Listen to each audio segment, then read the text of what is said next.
Story 1. AITA for having second thoughts about marrying my fiancé after a drunk comment. Original post, January 1st, 2025. Not sure why I'm even here. Guess I'm still trying to process what my 27 fiancé drunkenly admitted to me, 30F, last night. For context, my fiancé, who I'll refer to as Alex, and I have been together for just under 2 years and got engaged in Dec. Everything has been a blast since the day we met, and we keep surprising each other with just how awesome of a couple we can be. Last night, we had a special date night for New Year's planned where we dressed up like bowlers from the 1970s and bowled our asses off for a few frames until we finally decided on a winner. During the 5 games, we ended up drinking 2 of those beer towers, about 7 beers each altogether. He's not a big drinker, so he was a little more than tipsy when we decided to call it a night and head home. We live really close by, so we walked to and from the bowling alley since we figured we were going to be drinking. On that 15-minute walk home, he was doing the usual mushy, "I love you," and other cute little things he tells me while giggling. Things took a bit of a turn when he started talking about how much he enjoys our sex. He's always told me that we have amazing sex and that he can't get enough, but in his drunken state he told me something different. "You're the 3rd best that I've ever had." I stopped walking for a second and just stared at him in disbelief. Alex just looks at me, giggles again, and kisses me. Thinking he was just saying that on purpose to agitate me a bit like he does, but not really mean it, I laugh it off and we keep walking. Once we get home and sit on our front porch, he brings it back up. "I really do mean it though, babe. You're amazing, but I have had better before you." I was as confused as I was mad, embarrassed and offended all at the same time. I asked him what the hell he was saying to me, and if he was being serious. He started crying and told me that he had a one-night stand before he met me with some woman that was like a sex goddess. He also mentioned a past fling with a guy when they were both teenagers and experimenting with drugs. Both of these confessions took me completely off guard because he never in our time together mentioned anything about being bi-curious or anything like that, let alone promiscuous sex. My commitment to Alex is starting to change now, though, and I haven't been able to look at him all day and avoided him. I'm having second thoughts about following through with a marriage if he'll always think of me as a 3rd-place prize. Even if I did think there was something about Alex that wasn't as good as a past relationship, I wouldn't openly tell him that I thought he wasn't as hot, handsome, has a small dick, etc. That just seems kind of mean and feels a little malicious or petty. Am I the asshole for reconsidering the engagement? AITA has no consensus bot. OP was NTA. Top comments. Commenter 1, NTA, saying it once was a slip, twice was deliberate. Commenter 2, you're not the asshole for having second thoughts. What he said was hurtful and unnecessary, even if he was drunk. It's okay to take time to process this and decide if you can move past it together. Commenter 3, sounds more like he wanted to unleash the truth, but didn't want the repercussions of doing it while sober. Now we can say he was just drunk. Commenter 4, NTA, I mean, he clearly thought a lot about this to make this list. Go into even more detail about the women, and to knowingly hurt your partner. To what end exactly? Like that screams, "I don't like you anymore," doesn't it? Laughing like a sociopath while doubling down. Who would want to marry this person? Update January 3rd, 2025, 2 days later. So, Alex tried to apologize. The morning after we went out, he pretended everything was okay, and was as sweet with me as usual. But I was short with him and ignored his texts all day leaving for work. When we both got home in the evening, I still couldn't even look at him, and so he asked me what was wrong and I told him. Apparently, he hardly remembers a thing after we finished bowling. He recalls walking home and saying some things he felt embarrassed about and then sitting outside and cuddling with me on the porch. I told him exactly what I remember him saying and he looked mortified. He apologized profusely and told me I'm the only person he's slept with and ever cared this much about. But I told him he'd humiliated me and made me feel like I was the problem and needed some time apart, so he volunteered to go stay with his brother to give me some space. He's since spent the rest of the evening and today trying to make it right, leaving voicemails and texting that he really didn't mean to hurt me and that he was drunk and stupid. He kept reiterating that I'm the best thing that's happened to him, and the sex he had before was meaningless, and that you're my #1 as far as anyone I've slept with that matters. It just made me madder, like he's now lying to save face and trying to manipulate me into feeling like I'm overreacting after making me feel like a lesser partner in bed. I finally told him to stop and told him I didn't believe a word he said anymore, and that even if he's being sincere, nothing he says will undo the fact that deep down he'll always think of me as a consolation prize to some sex goddess and his male buddy. I'm honestly also second-guessing if he even likes women, and am not ready to deal with being with someone who's questioning their sexuality. He started crying, again, and said he just wanted to open up to me since we've never had the conversation about previous partners, and in his drunk state he thought we were at that point where we could have honest conversations, but regrets the timing and letting it slip while drunk. He said he'd move out and leave me alone, but hopes I won't share what he told me with family and mutual friends, which I agreed to.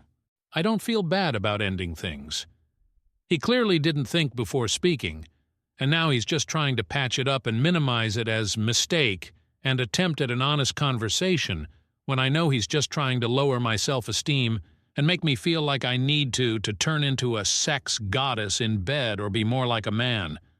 I've realized my self-worth, and I'm no one's bronze medal. I appreciate all of the comments and kind words on the last post, helping me realize this. Relevant comment. Commenter 1. I cannot believe this guy tried to twist this into his being honest and opening up to her. This reads like these weird posts where men say that you should never open up to a woman because she'll pull away if she thinks you're vulnerable. Also interesting that initially he had no recollection of what he'd said and then changed to his wanting to be open and honest. Commenter 2. Wait until OP comes back with an update saying that he is spreading terrible lies about her when explaining to people why they broke up. OP. I was worried about this. But fortunately, so far, it sounds like he's just told mutual friends that he made a huge mistake while drunk. One of them reached out to me and thinks he cheated and told me I deserve better, so I'm just not going to deny it and leave it at that at this point. Commenter 2. Look, there are a few things going on here. Alex drunkenly said something on purpose to agitate me a bit like he does. He has a track record of riling you up, I'm assuming both drunk and sober. Not great. He chose to use his real, true, honest opinion of your prowess to do so. Not great. He revealed he's bisexual. We're well past bi-curious if he's ranked this guy at #2 all that time. You don't have to worry about dealing with him questioning his sexuality. He put a woman at #1 and a guy at #2, so end of story. Bisexual. He's obviously been avoiding telling you for a long time, and he only did it while he was plastered, so it's pretty likely he's been afraid to tell you. And if you have a problem with dating, marrying a bisexual person, well, there's a word for that, and he was right to be afraid. Assuming your SO is instantly going to cheat, turn out to be gay, dump you for a person of another gender on the big reveal is prime biphobia, and a very common experience for bi people, especially men. So there's every chance you're not the first. So in short, you've got a couple of issues on #1 and #2. A guy who likes to rile you up for fun and was willing to put you down to do so.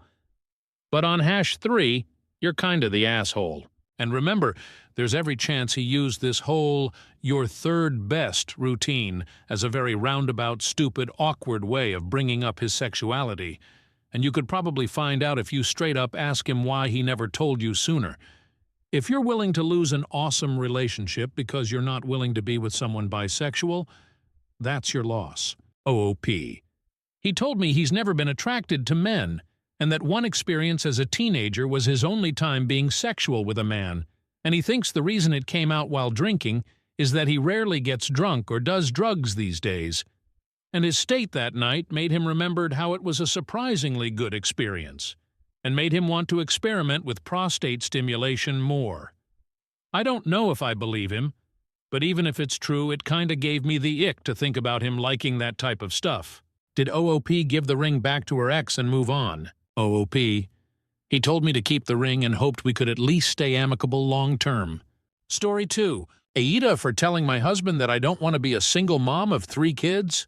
Background post 1. August 10th, 2024.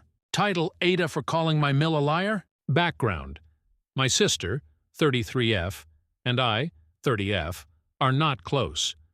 We always catch up on birthdays, weddings, and similar family events, but we are not friends. This is partially because we are very different, and partially because she doesn't approve of my marriage. My husband is 12 years older than me, and we started dating when I was 18.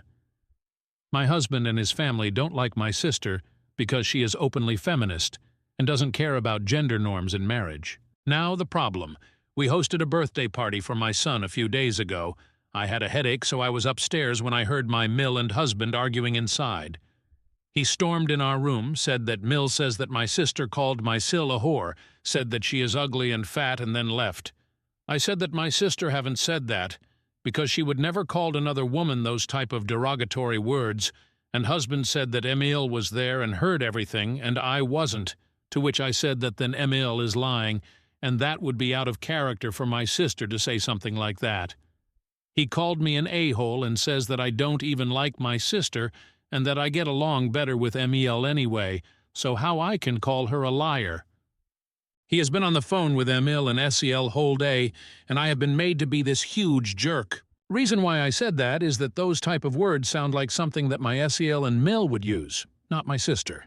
Later, I talked with sister, and she says that she was helping put together a swing in backyard when SEL said that she is again in men business and that she should be helping with food, to which my sister told her to F off already, took her keys, and left with her husband. But I didn't know that when I said that my Mill lied, so am I TA? OOP's comment. Top commenter info. So, just to be clear, it seems like you're saying that your MIL did lie from the sound of things? Your sister swore at SEL but didn't drop the gendered insults that your SEL and Mill claimed she said? OP. Hi. My Mill is now downplaying everything. Says that maybe she didn't understand everything since she wasn't that close and my Sil cried when my sister left, so she wasn't that coherent. My theory is that Mill didn't actually heard anything and that she believed what Sil have told, but I don't know that for sure. Because of the top comment, the post is voted as Needs More Info. Background post 2, September 3rd, 2024, a bit less than 1 month later. Title, I am envious of my sister. This is going to be long, I apologize. So, I, 30F, have a sister. Let's call her Madison, 33F. We grow up very poor in an unstable family. Father left when I was a baby, mother was abusive, but we had each other and we were both very supportive of each other. We somehow managed to grow up in very different people. I always wanted a husband, a lot of kids, white picket fence, whole thing, and she was more if it happens type. I got married young, 18, and now have 2 kids with my husband. Madison got pregnant with then-boyfriend, who abandoned her while she was pregnant. She kept the pregnancy, and father is not in the picture, nor is he on the birth certificate. I know she went through hell, raising kid on her own, in between daycare, jobs, keeping house clean, cooking, etc. When her son was 6, she met a great guy, and after dating for a year, she got married. That was almost 2 years ago. Now Madison is openly a feminist, and so is her husband. They both work, both take care of the house, they go clubbing, both together and separately, same with vacations. Her husband is raising her son as his own, and even wanted to adopt him legally, which my sister refused. My husband is more traditional. I catch myself being resentful of my sister. If she is tired, her husband will make her a coffee and clean their house. Mine says that's my job and won't lift a finger even when I'm sick. When she is sick, she gets homemade soup in bed, medicine. He dotes on her and is very loving. When they are both in a mood, they order food, make Pilo Fortress, and watch movies with her son. I'm expected to make all meals, no matter how was my day or how I feel. He takes her son to soccer practice, goes to his games, takes him to movies, ice cream, you name it. So does she. This depends on work schedule. I have to beg my husband to occasionally show up in school for his own children. My husband makes comment how my sister takes better care of herself than I do. Sometimes he criticizes her for that too, which she does. She goes to the gym, runs in the morning, always has nails, and regularly goes to get her hair done. I can't do any of that. Who is going to take care of kids? House? She can do it because her husband helps her. When Madison had altercation with my Sil, her husband was immediately on her side. He doesn't care was she right or wrong. My husband would probably told me to stop being a child and apologize. I know my sister doesn't deserve this, but I am starting to hate her. She was nothing but supportive, except for my marriage. She doesn't like my husband, but even there she is still civil with him and his family because of me. And I just want to cry when I see how different our lives are. I hate that I'm like this. I hate how I feel. I feel like I'm the worst person in the world. Some of OOP's comments. Commenter: this is a husband problem. What you could do is tell him in the morning that you will be at the gym when he gets home from work, since he wants you to take better care of yourself. He is a grown man. He can pop something in the microwave. This does, of course, require someone to watch the kids. Would your sister be able to do that occasionally? OOP: you is a husband problem, I know. Even if I try and find childcare, then he would be angry that I'm not with the kids. Commenter: why are you hating your sister instead of hating your husband? OOP: I don't know. I feel if I start to dissect my marriage, then a divorce is on the way, and that scares me. Original post, January 4th, 2025. 4 months later, just under 5 from first post. So, my husband, 42M, and me, 31F, have been married for 12 years. We have 2 kids, 8M and 4F. Our marriage is not great. His mother and sister often give unsolicited advice on my parenting, our marriage, and life in general. It is better in last few months, since I sit down my husband multiple times. We talked, and this time he listened, so they backed off. Not completely, but it is better. In last few weeks, husband started mentioning having a 3rd child, which fills me with dread. I love children, always wanted a big family, but it would be too much. I cook, clean, take care of kids, and work part-time from home. He doesn't really helps with house, which I am fine with, nor with kids, which is a problem. I changed all diapers, woke up at night. I take care of fevers, doctor appointments, school, playdates, everything. Mere thought of now going through another pregnancy, then taking care of a baby, makes me want to cry. I know I would have to do it all practically alone, because my husband provides and women have been doing it for centuries. I should pull my weight and not be spoiled. It all culminated last night. After another of his, "I take great care of you and kids, and we should have a 3rd monologues," I snapped. I told him that he really doesn't. That kids barely know him. When he comes home from work, he doesn't pay attention to them, except to snap on our daughter when she is too loud. He doesn't know anything about our days because he doesn't ask, and I stopped telling him, because he wasn't listening anyway. He is not great father nor husband as he likes to preaches, and I have no desire to be a single mom of a 3rd child. 2 are quite enough, thank you. He stared at me dumbfounded, that called me a C-word, delusional and ungrateful, then stormed out to his mother house. So AITA? Mini update in comments, 5 hours later. Hi to everyone. I don't know how to update, so I'm doing it in the comments. For clarification, we dated for 9 months and married when I was 18. I turned 31 few days ago and can't imagine being attracted to 18-year-old, let alone marrying one. But I didn't think like that back then. Whatever happens with my marriage, I am not having another child. I won't change my mind when it comes to that. I am on birth control, but I also have no desire to have sex with my husband after how he reacted and treated me. I don't have parents, and I really don't want to go to friends with this. I called my sister, Madison, and told her everything. A lot of things that you guys said in the comments she has been saying for years. She showed up with food, wine, and her husband. BL took my kids to their house for a sleepover, and Madison stayed with me. My husband is still with his parents, didn't call or text. My MIL called, but I didn't pick up. I'm too angry and sad to have a conversation with her. Thank you everyone for commenting and giving me advice. It really means a lot. I will update when I talk with my husband, and when I know how to proceed, and when I figure out how to update. Update post, January 7th, 2025, 3 days later, 5 months from first post. Hello to everyone. I wanted to update since a lot of people were worried about me, and a lot has happened. For ones who don't want to read a long post, things turned ugly, but I am safe, and I decided to get a divorce since husband and I couldn't agree on how a marriage should look like. Now for a long update. Morning after I made this post, my MEL and Sil showed up at my house. At this point, there was still no word from my husband. Let's call him Ray. It was obvious that they expected me to be alone. My kids were with BL at my sister, Madison's house. She was with me. So we all sat down to have a conversation. I know I was being annoying, but I kept repeating that I don't see a point of that. Conversation should happen between Ray and me. We are grown-ups and married. I didn't see a reason for them to meddle. They took great offense to that. My Mile at one point said that she doesn't understand what happened to me. I am not the girl her son married anymore. I said, of course I'm not.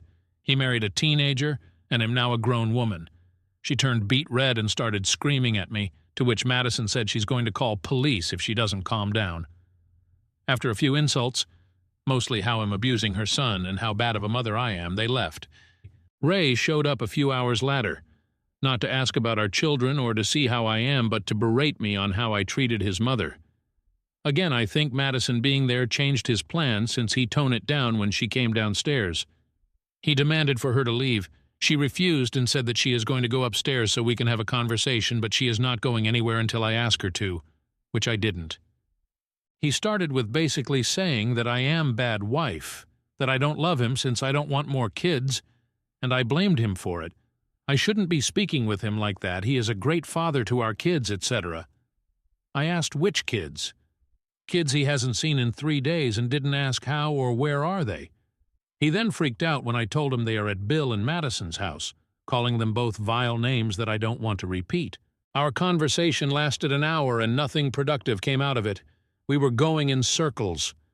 I was scared because he multiple times started grinding his teeth and putting his hands in fists, but he would calm down after a few seconds. I said if he is not willing to work on our marriage and thinks that he is completely in the right, we should get a divorce.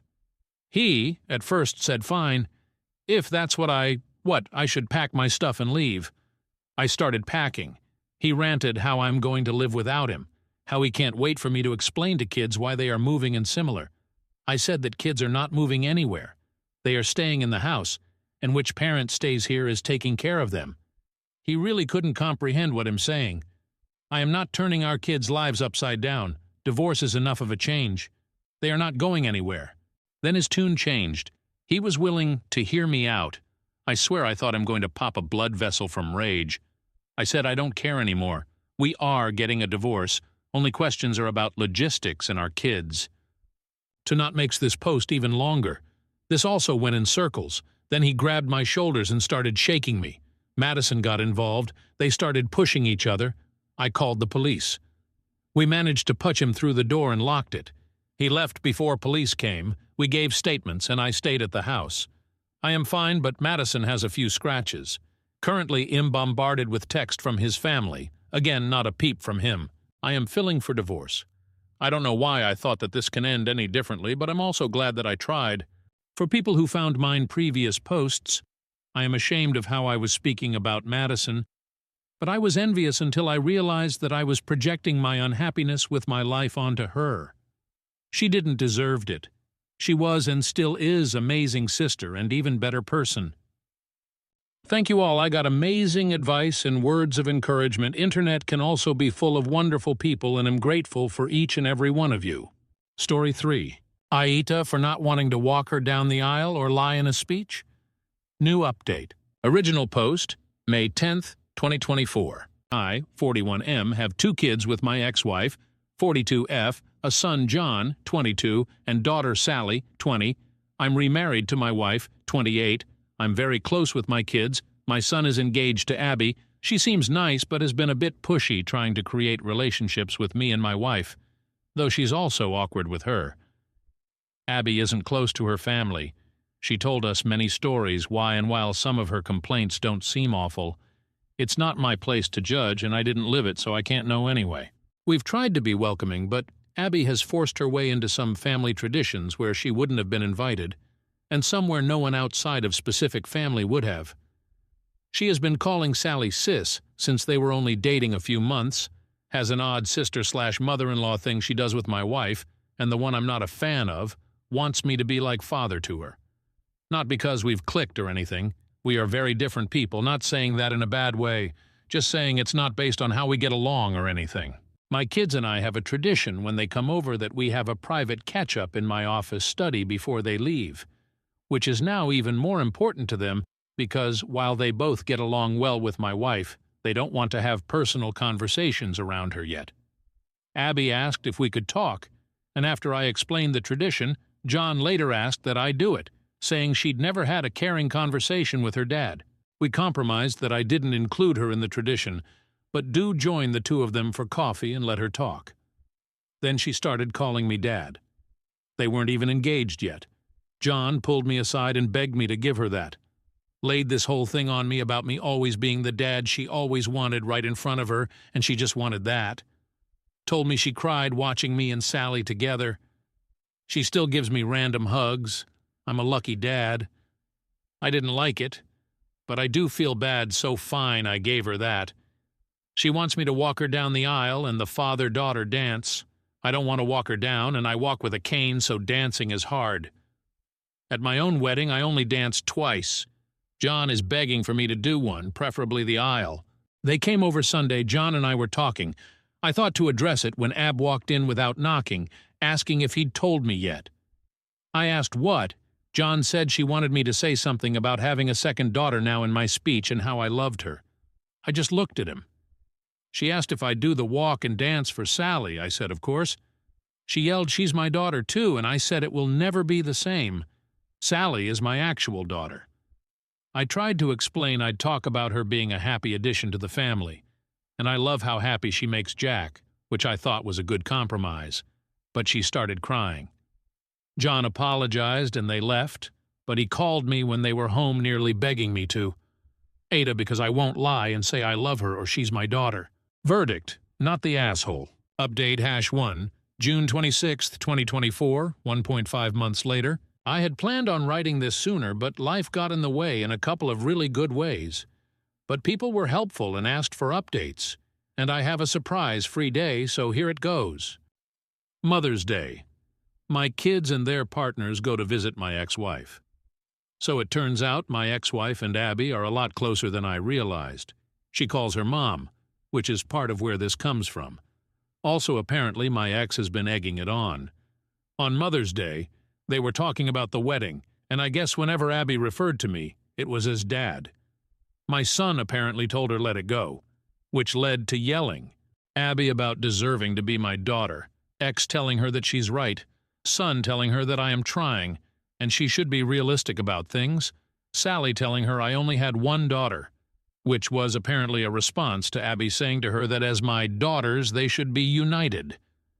According to my son, Abby was crying. According to Sally, she was crying, yelling, and kicked something before going to her room, and Sally told me she went off on her mom but will not elaborate, so I don't know what was actually said. But knowing Sally, ooh boy. Around 2 a.m. I got a text from Sally's partner's phone saying, Abby really is great, she hasn't been perfect, but you should give her a chance and you will learn to love her. I saw it when I woke up. I tried to text her back but was blocked, so I called Sally, but they were driving. They stopped by my place later that day because I am on the way and my daughter prefers my liquor and cooking, and they told me about the night before. At the end, I asked to speak to her partner alone. I asked if I had done something to upset her. She was confused and I told her I was blocked. She said I wasn't, but checked her phone and I was. And I said it was after her message, and she asked what message. I showed her it was not on her phone anymore. At that point, we brought in Sally and caught her up. Neither of them were happy. A couple of days later, John and Abby dropped by unannounced. Not something we really do in this family, but okay, fine. I had mad salmon. Does not take long to cook. I cook 2 more, wife serves while I make drinks. The entire night was Abby trying to bring up the wedding, John trying to change the subject, Abby not allowing that. We talk logistics because I am helping them get some good deals through some professional contacts I have, when finally she just says, so I was talking to Mom. She said that you can walk me down the aisle and she'll do the dance, or you can dance and she'll walk. It's your call, but you need to choose soon. I reiterated that I could not dance. She tried arguing that I had danced a little at my wedding, but I made it clear that is different and did not feel comfortable walking her. She got upset and said, Mom loves me, why can't you? I felt bad but couldn't lie. I pointed out that she had John who loved her, my ex-wife, friends. She had people who love her. She said, "But other than ex-wife, those aren't my parents." I said, "Neither am I." She was very emotional, so my wife and I gave them a few minutes.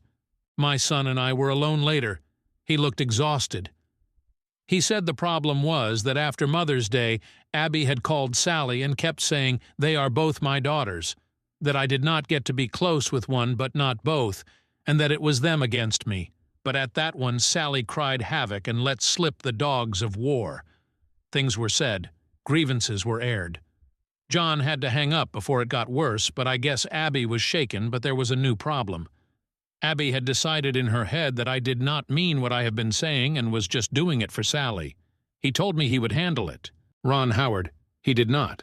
So now I get text messages from Abby every couple of days acting like we have a secret relationship Sally doesn't know about. She even called herself my secret daughter and lolled. She invited my wife to lunch saying 2 out of 3 of his girls going out. She has even started using the pressure of showing up at events like a recent barbecue to play a certain image. She hugs me more and holds it, wants to do pictures with just me or my wife and I, but always a few with just me to post with captions I do not like. My wife is getting especially annoyed because of how she is with her. I guess Abby surprised her with Father's Day plans for me that had to be shut down. As it is, she still inserted herself into the day. But she has a soft spot for her, and when Abby gets emotional, she caves. My wife is a sweetheart.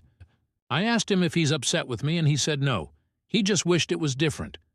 He said we're good, but he's worried he and Sally aren't, which is when I took the advice of some people and suggested premarital counseling. He said he would talk about it.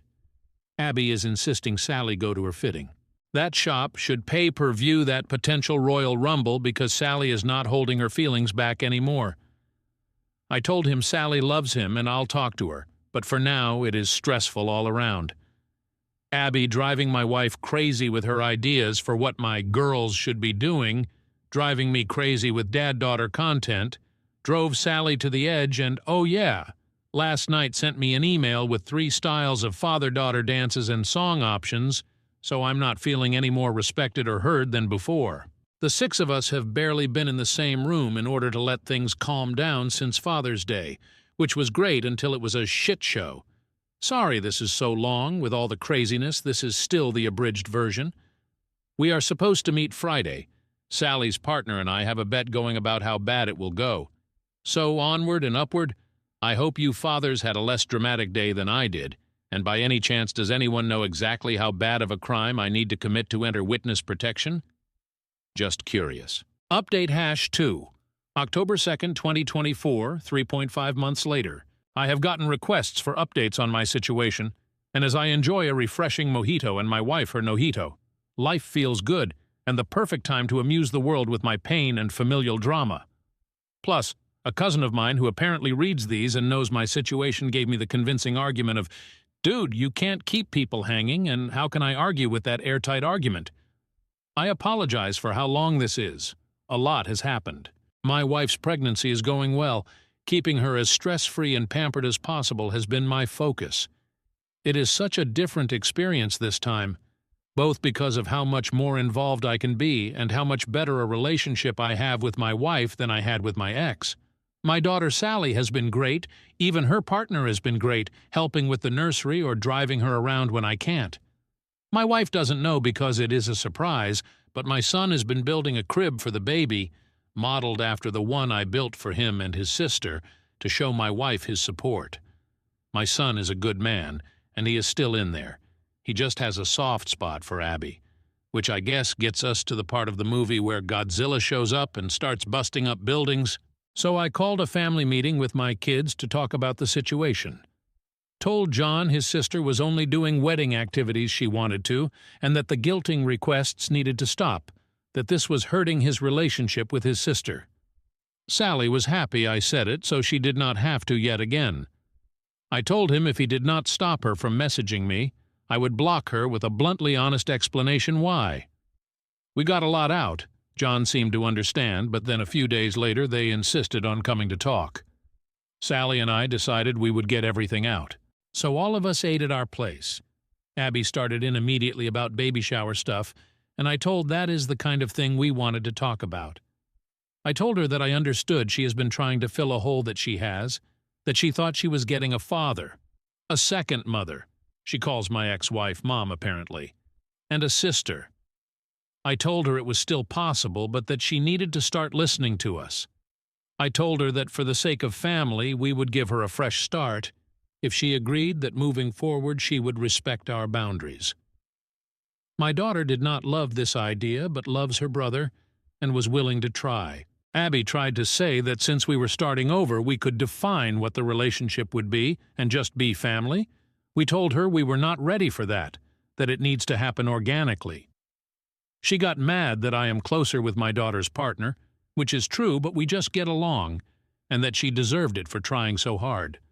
My daughter said something about trying things we actually want. She ran to our bathroom. He ran after her. After a while I checked on him. I could hear her repeating, "This is not what I wanted." My wife, daughter, and her partner went out to the patio to give them privacy and salvage the night. After a bit I got a text saying they had just left. I checked in with him the next day, and he said they talked more at home and she understood. For a couple of weeks things were good. The texts stopped except the occasional wedding question, since it was getting closer.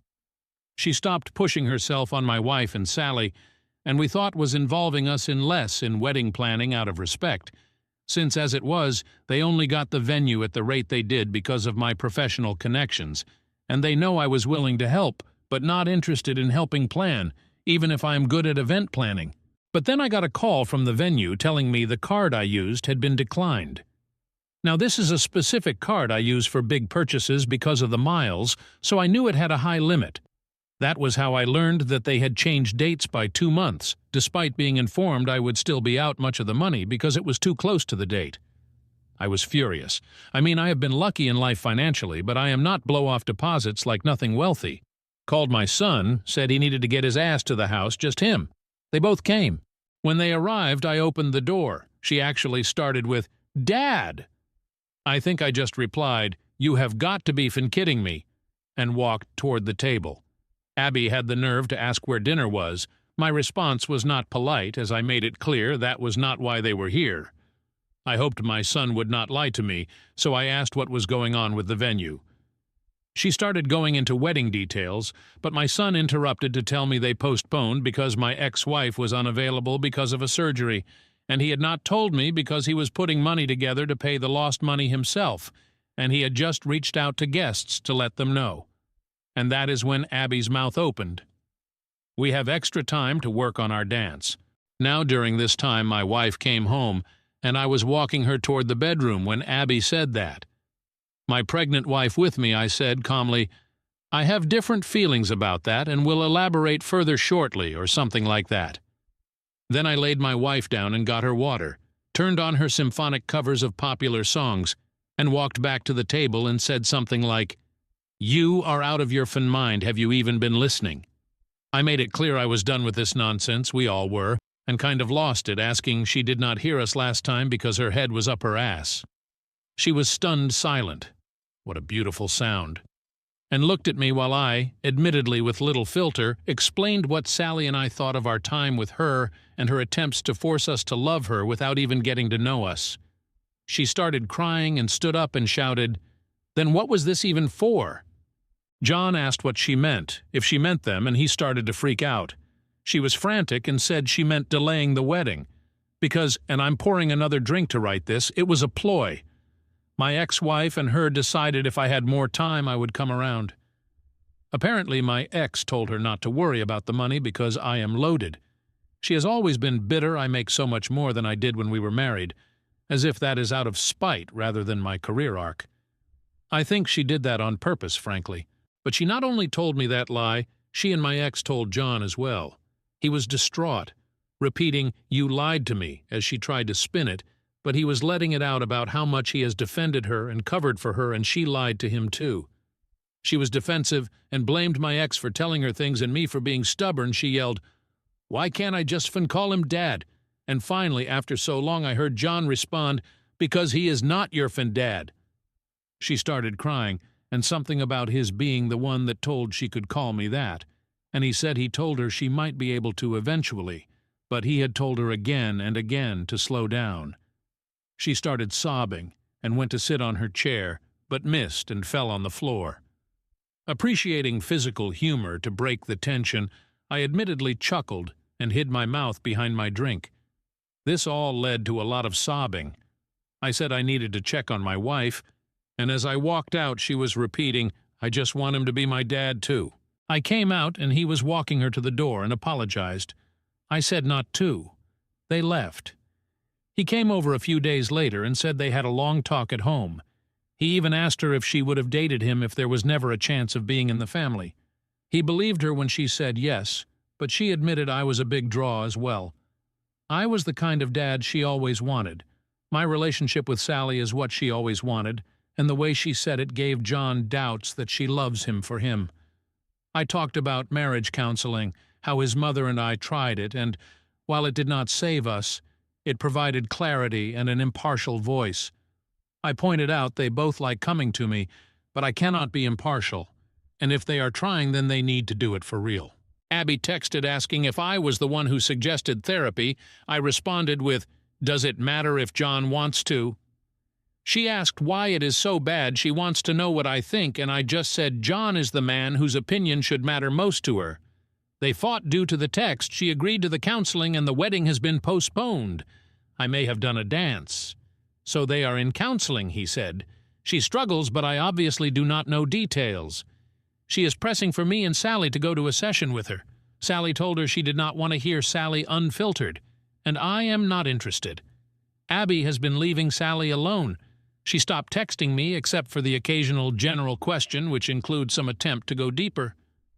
My wife still occasionally spends time with her because she is very into her pregnancy, more so than I like, but it is my wife's call. So that is where we are. Sorry it was so long, but alcohol makes for a poor editor. Update #3, November 20th, 2024, 1.5 months later. I was told I should do updates here, people have been asking me to, and to get into what went down on Father's Day and at their mother's house. I have been extremely busy these last few months, but am enjoying my temporary unemployment and thought of this account because of recent Thanksgiving drama. I will do an update, and then we'll share what happened earlier. Oh, and to whomever made the joke that Abby finally got me to dance, that made me laugh. I shared that with the family. My time has been largely caring for my wife. I tend to dote, I know. We are having a boy. We are really excited, though neither of us really had gender preference. I have raised both, and both experiences were wonderful.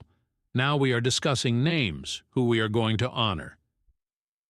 I thought everything had been quiet, but recently found my wife crying and found out I was wrong. Given how busy I have been with work, and my wife knowing I would be free again once we got into this month, my wife has kept this to herself. Apparently, Abby has been pushing for one Thanksgiving this year. Things have been quiet with Abby. My son said the wedding blowing up woke her up, and that therapy had been helping. But then this. My understanding is that while John has been talking less with his mother because of all that happened, Abby did the opposite. From my wife's telling, Abby dropped by one day with my ex-wife. My wife intensely dislikes my ex-wife because of lies she spread about my first marriage ending due to infidelity with her, despite there being no infidelity and the linear nature of time making it impossible for us to have slept together back then. Before anyone asks, my ex-wife does not actually think there was infidelity. I would get into that, but I am sure I would sound biased. Anyway, so my wife looked at our camera app, saw who it was, and called my daughter. Apparently, the two of them were keeping things from me because I was working 18-hour days, and they did not want me dealing with anything else. I wish they had not done that, but I appreciate the thought. I am really lucky to have such caring people around me. My daughter called her mom and said something that made them leave in a hurry. She will not tell me what, but she smiles when I ask. I called John, but he was dealing with some hard work news, so I just was there for him and left the other alone. The next day, Abby came back, alone this time. My wife saw it was her and asked her what she wanted through the door. Abby said to apologize. My wife let her in, she is too nice, And after a nice talk, Abby asked about the whole family getting together for Thanksgiving, my wife said. Of course, she assumed as much. A couple of days later, in our group chat, we were discussing details, who brings what, and Abby asks what else is needed. I say John already committed, and she asked what about my ex-wife? What should she bring?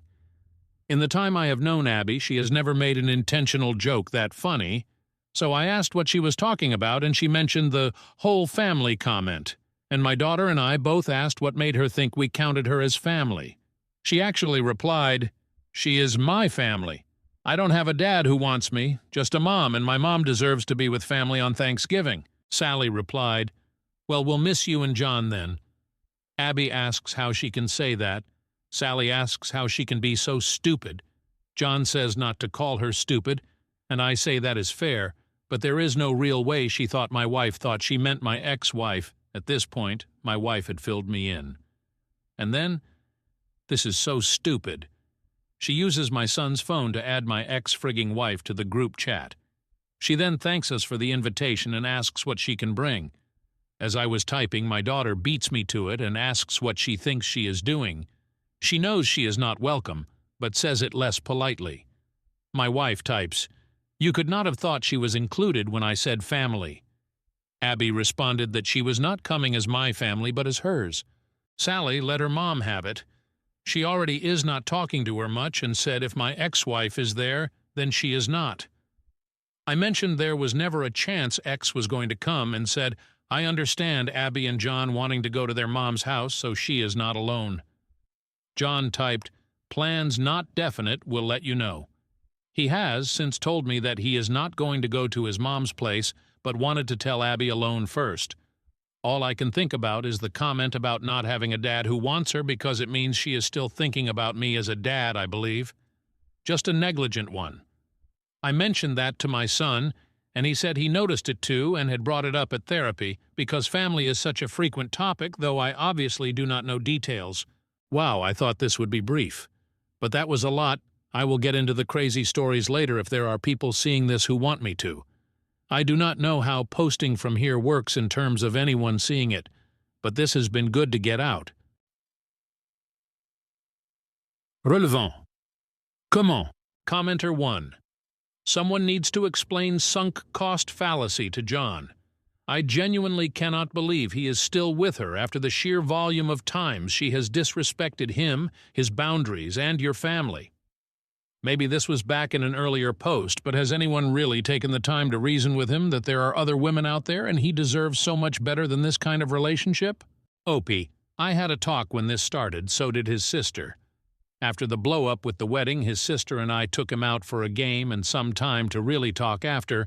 That was when he apparently demanded counseling.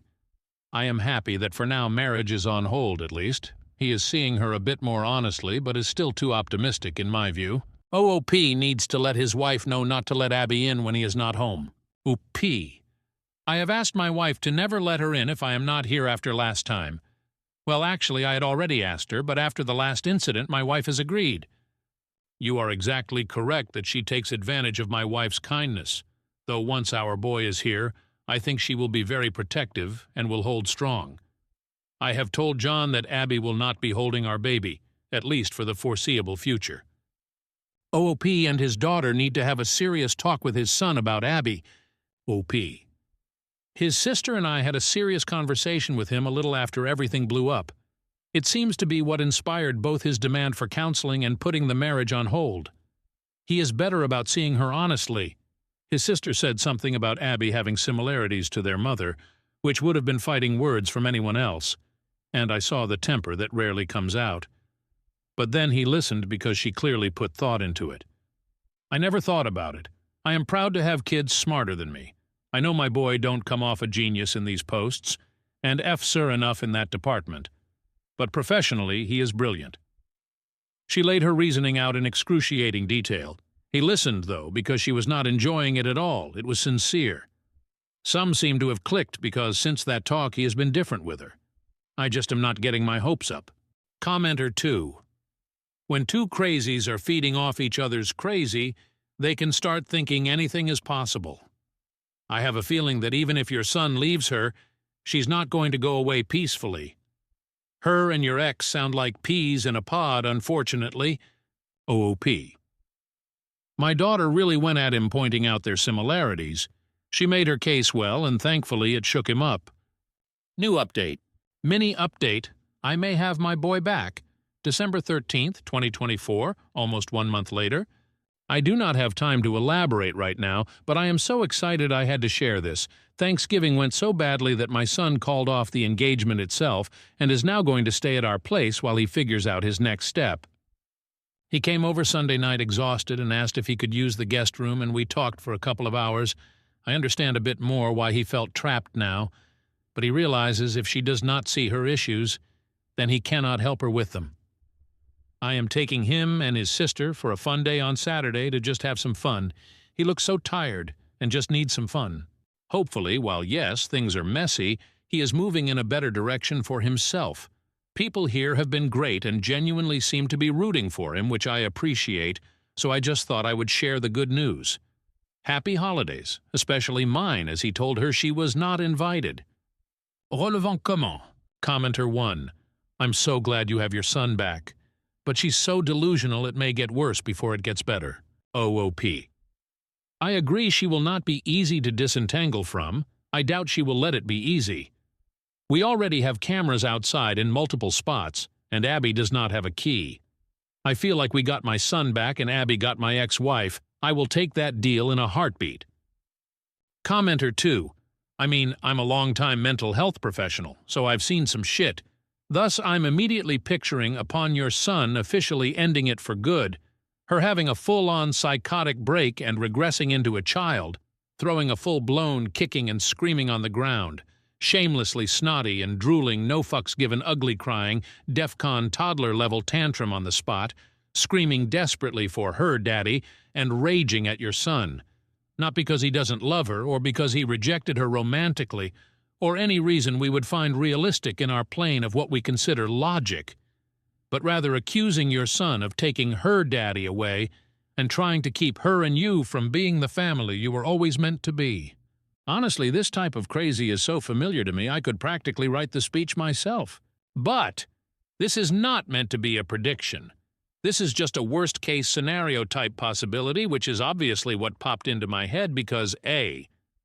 Far too many years of personal experience in a professional capacity with worst-case scenarios like this, and even more crazy.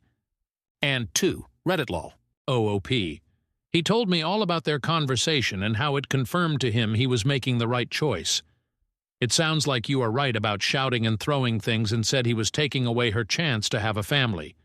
There was a lot more, some I know, a lot I do not. But well done with your highly educated guess. I cannot imagine the stories that you must have. OOP on how Thanksgiving turned out so badly. OP. It was pretty bad. Abby showed up with my ex-wife, despite the fact there was never a chance that woman would be allowed in my house. It got ugly from there, and my son really let them both have it. He is done with his mom, both of my kids are, which after years of seething about lies she told about me but needing to hold it in around them. It is all out there now. Commenter 3. OMG. I have been waiting for your update. I hope your family and wife are all well. I'm sorry to hear about your son, and I hope he heals, but he has done the right thing. He will find an amazing woman. I know, it's probably not going to happen, but I hope the drama settles and I shall await your update with the debts. OP. That is why I came to post. Some people have been really great on here and seem to be genuinely concerned, which I did not expect but felt meant I should catch people up. He is seeming like his old self. Best gift for the holidays I could have asked for, but I know this will be a process for him. We will be here for him. Commenter 4. He's lucky to have such a great dad. You have been so smooth and chill through all of this. Sounds like he has the support he needs to get through this. I hope life gets better for him and you guys too. OOP. Thank you. There were many times I wanted to be more assertive, but I worried that since he loves her and they were living together, which meant she could be in his ear constantly, that if I pushed it would either push him away or cause him to push back. It has been bad, but while I know he has not given up on the relationship completely, he now knows she needs to show him she is working on herself or he is done. He moved a lot of clothes here, and when she messaged last week, He asked her if she had been following through on something, and when she said no, he was furious. He told me that he does not trust her, and I asked him if can even be the foundation for a relationship without total trust, and he said no, I think he is getting there. Think he is. Story 4. AITA for cutting off my parents because they plan on leaving almost everything to my disabled brother. Original post, January 3rd, 2025. My 24F brother, 32M, is a failure to launch. He's never been very smart. He did badly in school and never went to college. He tried 2 different trade schools, welding and mechanic, but he basically flunked out of both. He works at a gas station now. My brother and I are our parents' only children. They always treated us relatively equal until adulthood. They always insisted we earn our own way. They refused to pay for college or anything. I joined the military at 17, got an associate's degree while I was in, and my GI Bill went towards my bachelor's. I'm working towards my master's now. My husband and I have bought a house and have done well for ourselves. My parents, however, fully paid for my brother to try trade school twice. They've given him cash when he was behind on rent, and countless loans. They support him cosplaying as an adult. Meanwhile, they never paid for my wedding, education, nothing. I don't really care so much that they didn't give me money, but the disparity in how they've treated me versus my brother. Our parents are in their 60s now, and while they aren't that old, they're both in bad health and probably won't live another 10 years. They just recently started working on their will and notified us that they were leaving almost everything to my brother. But they want me to be their medical power of attorney, manage their estate, etc. I told my parents to give my brother everything and that I'm completely done with them. They told me to have some grace and understand the fact that he isn't very capable and needs their support, even after they're gone. My mother had a doctor's appointment this morning and asked me for a ride since she medically can't work. I told her to ask her favorite child or pay for an Uber. Things have been tense and hostile. My brother called me to apologize and asked me to not be mad at him, but I told him that I'm not mad at him. I'm mad at our parents for not treating us equally, and he didn't do anything wrong. AITA? I meant to put disabled in quotation marks. My mother refers to my brother as disabled even though he isn't. She's had him tested for every kind of learning disability there is. He just has a below-average IQ. She thinks that counts as a disability when it isn't. AITA has no consensus bot. OOP received mixed reactions. Relevant comment? Commenter 1. He does not sound disabled to me if he went to 2 different trade schools. Welding and mechanic, just lazy. Odds are if he gets the money it'll not last him long. Then he'll be looking to you to pay his bills. OP. He's not disabled, but he's very unintelligent and has poor critical thinking skills. He doesn't really understand how to manage money at all, despite having been taught how. How is OOP's brother disabled? Medical issues, etc. OP, he's not, he's just unintelligent. I meant to put disabled in quotation marks. My mother refers to him as disabled, but he's been tested and has no actual disabilities. My mother thinks being dumb is a disability. Commenter 2. If his IQ is that low, he is intellectually disabled. An IQ below 75 is considered intellectually impaired. It doesn't excuse the implied favoritism. OOP. When they had us tested, mine was 131, I believe, and his was around 80. It's been so many years I'm having a hard time remembering. It definitely was above the cutoff for being considered intellectually disabled, because I remember them being surprised that he scored above it. Did OOP plan to take care of her parents when they get old? OOP. I originally was going to take care of them in their old age, but I now have decided they're going to a nursing home if it's up to me. I'm done. Commenter 3. But they want me to be their medical power of attorney, manage their estate, etc. This is a huge ask even if you stood to inherit, that you're expected to do all the heavy lifting and then be your brother's keeper after they pass it's a hell of a lot. Why can't OOP's brother live with their parents to take care of them? OP. They don't want to ask him. He's forgetful and they probably wouldn't be able to rely on him anyways. Update January 5th, 2025, 2 days later.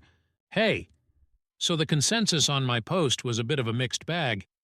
I sat down with my parents and I wanted to give an update and answer some stuff. My brother is not actually disabled. He just has a low IQ, just over 80. You need an IQ under 70 where I live to be considered disabled and to qualify for any sort of benefits.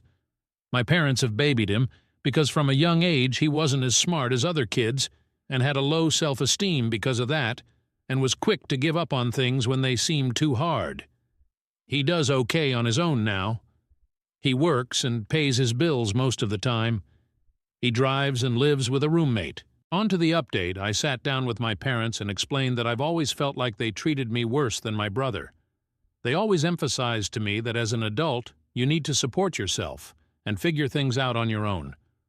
I had to join the military at 17 because I knew they'd kick me out when I was 18.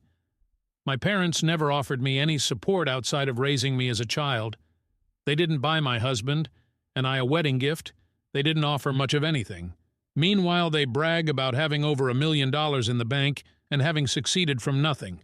Meanwhile, they paid to put my brother through 2 trade schools that he failed out of, offered him money to start his own business. They've always bailed him out when he was short on rent. For me, it's not so much about the money, but about the disparity in how we've been treated. It's obvious that they loved and cared him more, because they were willing to do these things for him, and not me. But despite them not being there for me, I've still done really well in life.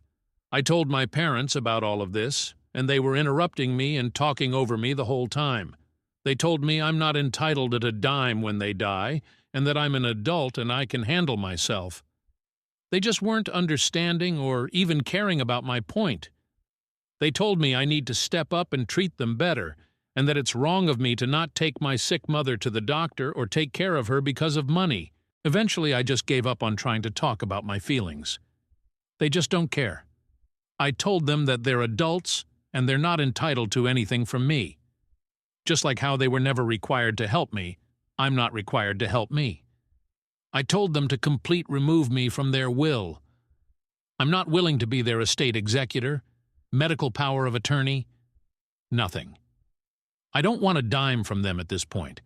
And I suggested they spend all the money they've saved over the years to pay for really good nursing homes and an estate executor, because I'm no longer willing to do anything for them. My mother was floored and asked if I'd really put my own parents in a nursing home. I asked if they'd really let their 17-year-old daughter join the army to get sexually harassed by older men in order to go to school without taking on a huge debt. My parents cried and yelled at me, and I left. And that's that, I guess. I kind of feel relieved, like a massive weight is off my shoulders. I have a wonderful husband, we own a nice home. I'm getting ready to start working on my master's degree, and we're thinking about maybe having a baby soon. I no longer have to worry about dealing with my parents. They're adults and they can deal with their own problems, just like I've done with mine. And yeah, that's it. Not sure if it's the update we wanted, but it is what it is. DLR. My parents wanted to leave almost everything to my older brother because he's not as successful in life. I feel like my parents have always favored him over me. My parents don't care about my feelings and won't listen to them, so I told them our relationship is over. I don't want anything from them at this point, and I'm moving on. Relevant. Comment? Commenter 1. Honestly, I would have cut them off at the wedding if they had $1 million and didn't even give me a $20 vase or something. Who shows up to a wedding empty-handed? OP. I've been to a lot of weddings and I would never show up without a wedding gift. It's rude. Not to mention my in-laws actually paid for the entire wedding and my cheap parents became a major talking point. It was very embarrassing. Commented 2, NTA. Your parents are TAs. I know this might be a sucky suggestion, but you may need to go NC with your brother as well. He'll be stuck with their care, and there's going to be a high likelihood they'll tell him to reach out to you for help. Or your brother may take the easy way out and stick them in a nursing home, which they totally deserve. OOP. My brother's not a terrible guy. He makes bad choices sometimes, but at the end of the day, he's still my older brother, and he tries to be good to me. I wouldn't cut him off without a good reason. Commenter 3, NTA. I like how they told you that you're an adult and not entitled to their help, and you threw those words right back in their faces. Commenter 4. They tell you they're not leaving you a dime, yet expect you to care for them in their old age, drive them places and handle the estate when they die. Do they not see how ludicrous they are? Commenter 5. They've spent so long using you as their personal doormat, they're not even able to break from their delusion that you'll keep presenting your face for them to step on. Congrats on your newfound freedom. Story 5. AITA for wanting people to wear white at my wedding. Original post, July 3rd, 2023. So I'm 24F, having a hard time seeing where I went wrong, but me and my husband-to-be, 26M, both struggle with NPD, narcissistic personality disorder, so I figured an outside opinion might be helpful, since neither of us tends to understand when we're wrong right away. I'm getting married, yay, in December to the absolute love of my life, and we both want it to be the most spectacular wedding the world has ever seen because we both really love attention. I never used to feel comfortable admitting that, but ever since I've been with him, I've been able to really accept that, and it's made my life so much more fun. We decided that instead of having me in a white dress like all the other white dresses and him in the same tuxedo as every man in attendance, it would look really spectacular if we both dressed head to toe in gold. What we want is for all our guests to wear either black, white, or gray, and for us to be the only ones wearing color. I figured that not only would I look like a princess, but I'd also be dancing with a prince instead of just some guy, and he's so into the idea that he remembers it as being his. We just love that idea of a sea of monochrome, and then us in the middle of it all. The only thing is, my sister, 26F, has been absolutely furious at us ever since the clothing requirements came out. First, she said this was proof that I never changed, and I was being controlling again. Basically, that asking guests to wear a specific color was insane. Then she started making digs about my hair and how I was just doing this to show off, and asked if I planned to have her dye her hair too. I did not. We're both blonde, but mine is a bit more yellow blonde, and my husband is dyeing his hair for the wedding. I admitted to that, but also pointed out that it's my wedding and it's normal. Then she accused me of trying to upstage everyone else's wedding dress, basically implying that I was trying to get everyone to show up in wedding dresses so I could compete with them and make myself look even better by comparison. This was not ever the plan. When I mentioned what she said to my husband-to-be, his eyes kind of lit up in this really cute way, and he said we should encourage people to actually wear their own wedding clothes, but we decided it would probably be actually terrible of us. We decided to let our families wear copper if they wanted, so they would stand out as a nice accent to gold, and then my sister would also get to stand out. I was totally willing to pay, and said as much.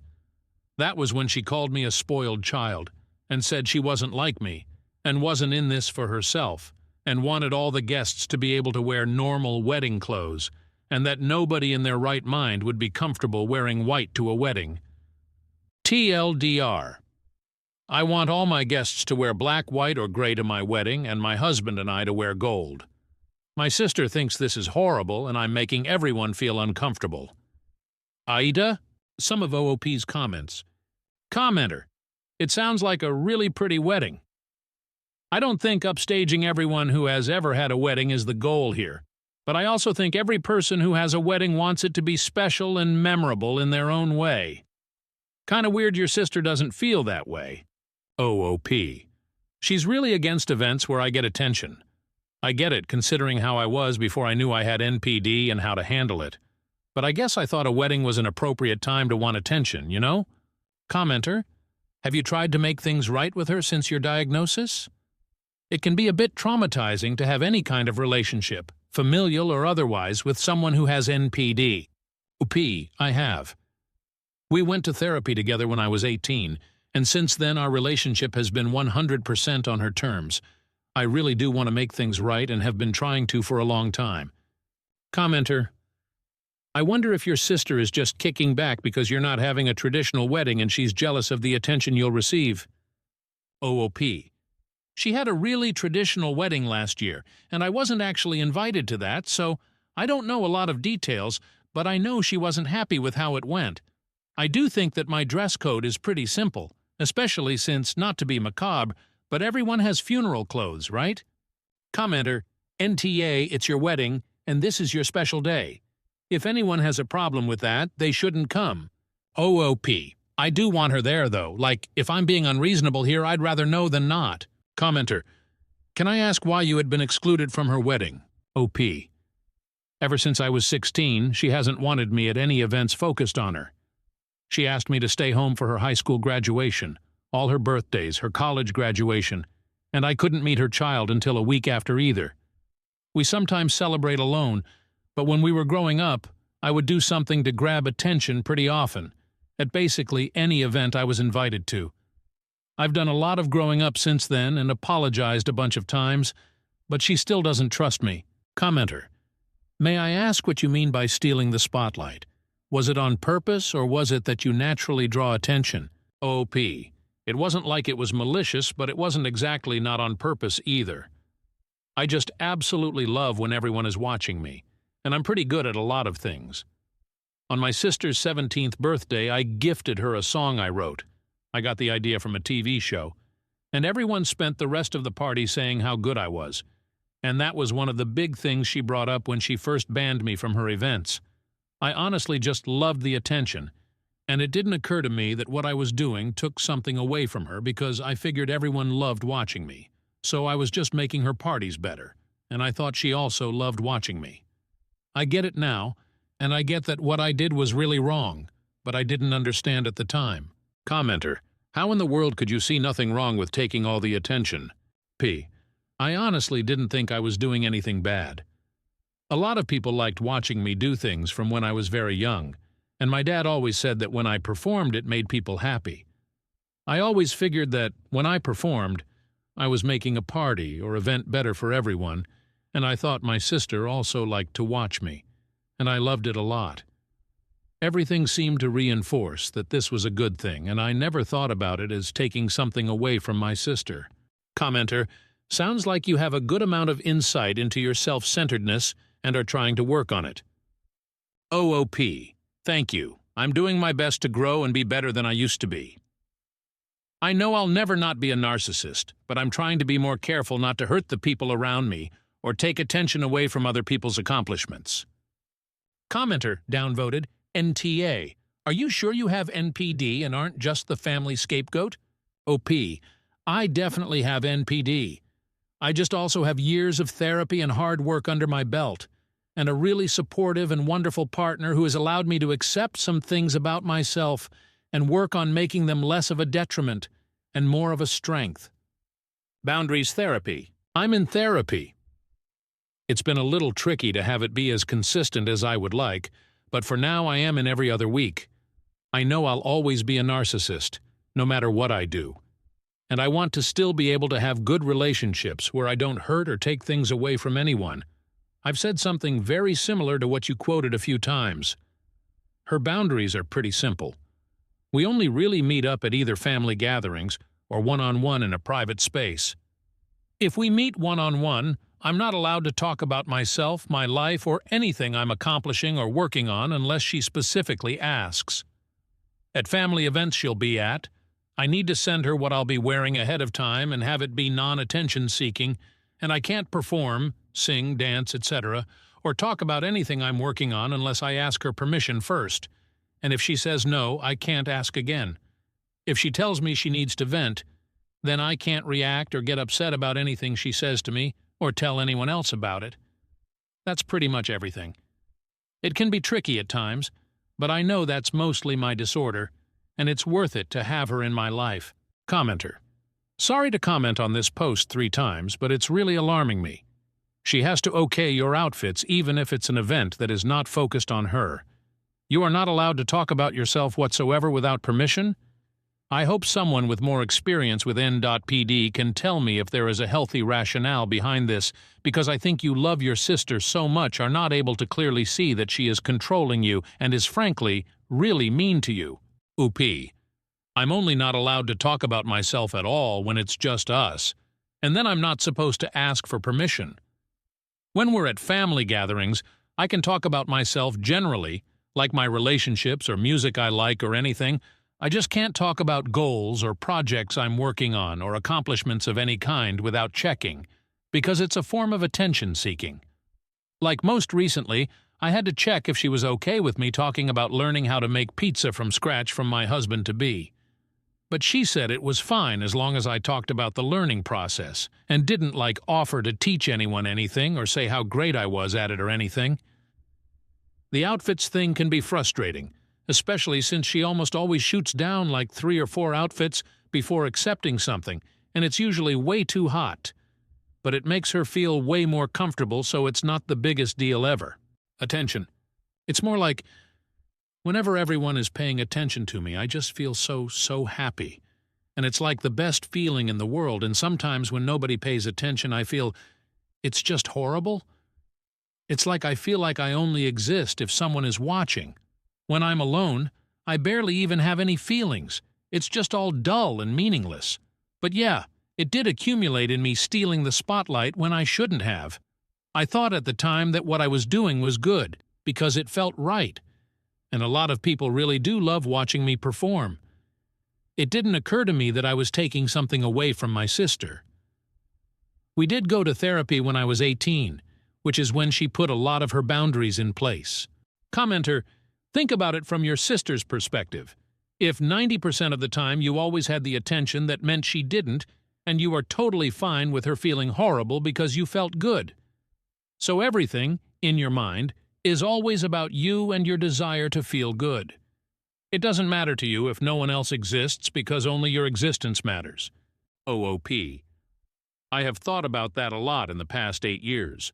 Before that, I honestly thought that she didn't really like attention, especially not like I did. Main girls in books didn't like attention like I did, same on TV. Most of my friends got things like stage fright or nerves talking to strangers that I never did. In my head, this was just how I was, and it seemed less than common. Commenter, out of curiosity, what is your parents' position after all this time? Also, the clothing thing is ridiculous, and you should probably set a boundary on not needing permission. OP. My dad hates it and always says it's ridiculous and tries to get me to perform or talk about myself or take off the coats or sweatshirts she makes me wear, and sometimes takes me inside so we can just hang out with people without my mom and sister and I can relax. My mom is very strict, though, and says that the boundaries are important and that I abused my sister when we were growing up by stealing attention. So her and her trauma is the most important thing. She made it clear that if I ever refuse, I won't be allowed back at any family event she or my sister are attending. I know my mom and dad fight about it, so I try not to bring it up, because I know they love each other, and they were going to get divorced for a bit when the rules first started when I was 16. OOP reiterates, she assists definitely doesn't dictate my life. I actually only see family maybe once a month, twice sometimes, and the rest of the time I get to be more myself. I still try to be more respectful and not awful, but I actually love fashion and my hair and performing.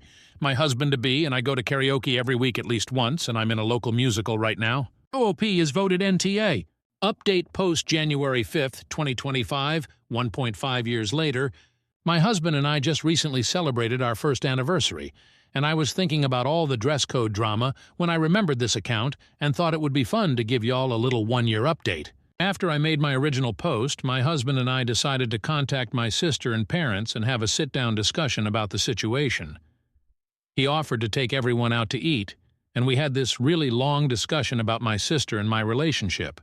My sister said she made a promise to herself never to let that happen again, and that if I wanted her in my life, I needed to be a normal person. My husband told her that if she was going to keep humiliating me for something I did as a child, then she wasn't a normal person either. It became a bit chaotic. My dad took our side and said my sister's taking things too far. My mom took my sister's side and said that since I have NPD, I'm not capable of real change, and if they ever give in at all, they'll be hurting my sister. It ended with my sister calling my father an enabler and threatening to cut him off. It wasn't a great dinner overall. What surprised me is my sister's husband. She called me the next day at his recommendation, and we talked for a long time. She told me that she doesn't want to feel like a side character in the My Name show, and that was how it was for all our childhoods. I told her that I feel like I'm not allowed to have meaningful relationships with any of our family, since she restricts what I say and do and wear around them. I pointed out that she controls my clothes for like every family event and this is my wedding, and she admitted that was a good point. Eventually, she agreed to attend the wedding in a really cute black and white checkerboard dress and leave if it became too much. The wedding itself was incredible. It was the second best day of my life so far, and my sister said she was genuinely happy for me.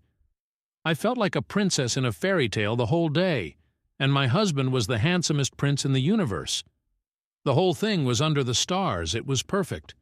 I could talk about it forever, but character limits. As a wedding gift, my sister told me that she was going to start letting me wear what I liked at family gatherings and talk about my accomplishments and talk about myself when it's just me and her a little. And she has. And it's been great. The only better gift I got that night was my husband himself. This past year has been the best of my life, and I genuinely feel so much better about life and family these days. I'm a girl mom now, and I'm so glad my daughter gets to know her aunt and cousins, too. I'm even allowed to babysit for my sister sometimes. TLDR. Everything really worked out, and it was a lot because this place helped me have confidence that I wasn't wrong. Thank you guys so much and have a great new year.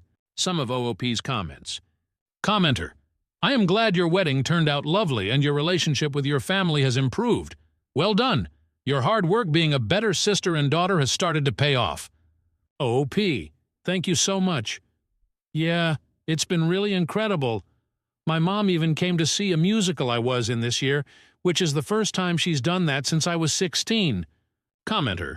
How did you come to realize and value relationships? OOP. I've always valued relationships. I want to have people in my life, and I do love my family. I just didn't understand that me getting attention took away from other people. I really, really love attention, but I figured that was just a me thing, since other people get stuff like stage fright or nerves talking to strangers or crushes, and a lot of people are shy or don't want to be center of attention. It didn't occur to me that the stuff I did was bad. Commenter. I hope you're not discouraged by some of these comments. It sounds like you're on the right track to repairing your family and should keep it up. Given that your husband is also a narcissist, you should both work with therapists to make sure your narcissism doesn't negatively impact your child. There's a pretty big risk there, to be frank, especially if you are spending so much effort moderating your behavior in other areas of life. OOP. Already under advisement. We're doing everything we can to stay aware of what kids of narcissists can experience so we can avoid it. We both love her so much, and we'd never hurt her for the world. Commenter. What were you wearing that your sister had to be in charge of your outfits? OP. I like really long, flowy dresses, sort of a cottagecore princess vibe, with a lot of accessories and sparkly jewelry and stuff like that. Flowers in my hair and that kind of thing. It does show off my body, though, and my sister says that's attention-seeking and caused her to have an unhealthy relationship with food for a long time. Commenter. Where did you get that NPD diagnosis from, and have you ever gotten a second opinion? Because this whole situation smells funny. OP. I was professionally diagnosed. My current therapist agrees with that diagnosis. OOP reiterates, I do have my own therapist, and I really truly am a narcissist. Genuinely. If you met me, you would understand. OOP explains, actually, my sister's therapist helped with a lot of the boundaries. Commenter. You understand that a diagnosis can be reached in error, yeah? A desire to recover from NPD is almost perfectly diagnostic for not actually having it. Other people are not like me. They have desires and needs that are different than my own, is something you wouldn't find it possible to understand if you're genuinely a narcissist. OOP. I don't think that's true. I mean, first off, a hallmark of the disorder is thinking you are asterisk, not asterisk like other people, not that everyone is like you. Either you think you're way better or way worse or both. You're handling this well. Thank you. I'm trying my best. My husband really helps. It's like so amazing to have someone who just gets it, you know? I can walk up to him, sit in his lap, and be like, I want to sing you a whole musical right now. And he'll sit and listen and applaud whatever I want. And if he walks up to me and is like, I'm going to read you this essay about how everyone but me is stupid, I will listen and be delighted and in full agreement because he is the smartest person. It makes everything easier because we get to be ourselves around each other, and it's the best thing ever. And we're both completely obsessed with our baby because she is the best baby to ever live. Commenter: do you ever worry you will get upset with your child like you do your friends? Like you said, a friend made you sit in the back and you started thinking she was awful and you hated her until you realized you were overreacting. Do you worry how you will treat your daughter when she is old enough to talk back or tell you she hates you? She won't mean it. All teens say it.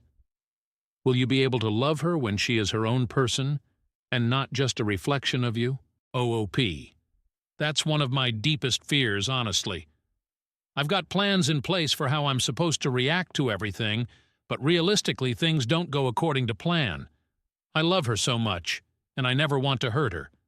But if I ever do, I'll spend every moment trying to make it right, and I'll let her know from the start that Mommy isn't always right about everything, and sometimes Mommy makes mistakes, but she's always loved no matter what. The dress: Sweetheart Ball Gowns, Alta Couture, Quinceanera, gowns in color vertical bar style, MQ 3093. It was this one. One last thought. I'll never not be a narcissist, but I'm trying my best to be a good person. Editor's note: there are hundreds of comments from OOP. Most of the comments on the update are people arguing about whether or not she's a narcissist and what boundaries she shouldn't have. It's very interesting to hear OOP's perspectives, but I've already included many of her comments, so don't want to make it too long. However, I'll include 2 more that detail some more of her past. OP, okay, you want to hear why I am a diagnosed narcissist? Let's go. If I don't get attention, am alone too long, or cannot express everything in my mind to someone, doesn't really matter who, I can't feel anything. I just go numb. There's no happiness, no anger, no anything. Just this vat of numbness that is unbearably dull and cannot be escaped until I have all eyes on me. I genuinely believe I am the best at everything I do on an emotional level. I think I am a musical genius, and there's a bit to back that up, but I also think I'm a dancer on the level of at least any backup at a concert, that my drawings are good enough to be in a museum, that my writing is deep and ingenious, that I'm prettier than 99% of models even with the baby weight, that I can act well enough to win an Oscar if I was ever randomly put in a big-budget movie for no reason. And I have nothing backing any of that up, except maybe the writing being slightly above average. My husband has told me that he agrees with the model thing, and I have to put that in this reply. The last time I failed, full-on failed, it was at chemistry, and I temporarily became a full-on anti-vaxxer because I decided chemistry was made up and stupid, and nobody could ever really understand it, and they were all just getting lucky and also evil. In reality, I am not good at science. I still kind of resent scientists. I also decided that my teacher must be madly in love with me, and punishing me for being so beautiful because he didn't want his wife to divorce him. That is how my mind works when I am not good at a thing. I recently sat my husband down, told him that I had rewritten a whole musical to be about another character, and how it was so much better than the original. I one woman showed both the original and then mine in front of him without even my piano, and demanded he tell me in detail all the ways mine was better than the original. He has never seen the original or read the book it was based on first. I will talk and talk and talk and talk and talk. Look at this post. Look how many hours I've spent talking about myself. In detail, that's probably not the smartest, because I am absolutely loving the attention. I've had 4-hour conversations in which the other person said maybe 10 sentences max. My husband wants to inform you that it is more like 10 words. My friend had me sit in the back seat instead of shotgun while she took me and 2 other girls to a very expensive concert for her birthday, and I decided she must secretly hate me and that she was boring and mean anyway, and by the time we reached the show I was sure I'd go no contact after, only to realize the shotgun friend was the only one not sitting next to her in the show, and she was trying to be fair and immediately remembering that actually she's really smart and kind and fun and I love her. I told her all this to her face the next day, and she said she could tell because she saw me glaring at her in the rearview mirror. I throw a ball on my birthday, a literal ball. We save up all year, and I get a fancy dress and rent a ballroom. I make my friends call me Princess My Name and pretend to be my ladies-in-waiting. The princess thing is actually pretty consistent in my life. I have tea parties at least once a month, too. I am not a poor little meow meow with a misdiagnosis. I'm a person who has more than one personality trait, and honestly, I don't like that. So many people want to say it's wrong, because my husband has the same diagnosis, and so do a lot of my close friends, and they're the people I am able to be myself around best, and who most understand me. It hurts to hear them disparaged even if you're trying to uplift me in the process. How the husband relationship works. Well, my husband and I just each see the other as an extension of ourselves, and we love each other. I have a princess complex. He has a hero complex. We require the other to fulfill that. For our friends, there's definitely some competition there, but there's also a lot of mutual enjoyment. One of my friends is a pretty famous influencer, and she's great to have around because she gets us VIP treatment everywhere. She took the pictures for my wedding. We do fashion together, and I get a steady stream of promotion gifts from her because we have very different coloring, and what looks good on me almost always looks not as good on her. And vice versa, I suppose. Another of my NPD friends is an alto, and I'm a soprano, and so we're usually going for different roles in musicals. Basically, as long as we each have a defined niche, we can agree our group in total is the best, and each of us is the best at our role. I'm the best blonde soprano musician in the group, and I don't mind if other people are the best at their own thing because I don't do social media, sing, alto, whatever else. Story 6. AITA for sacrificing the guest room instead of the office space. Original post. December 14th, 2024. My husband and I live in a 3-bedroom apartment.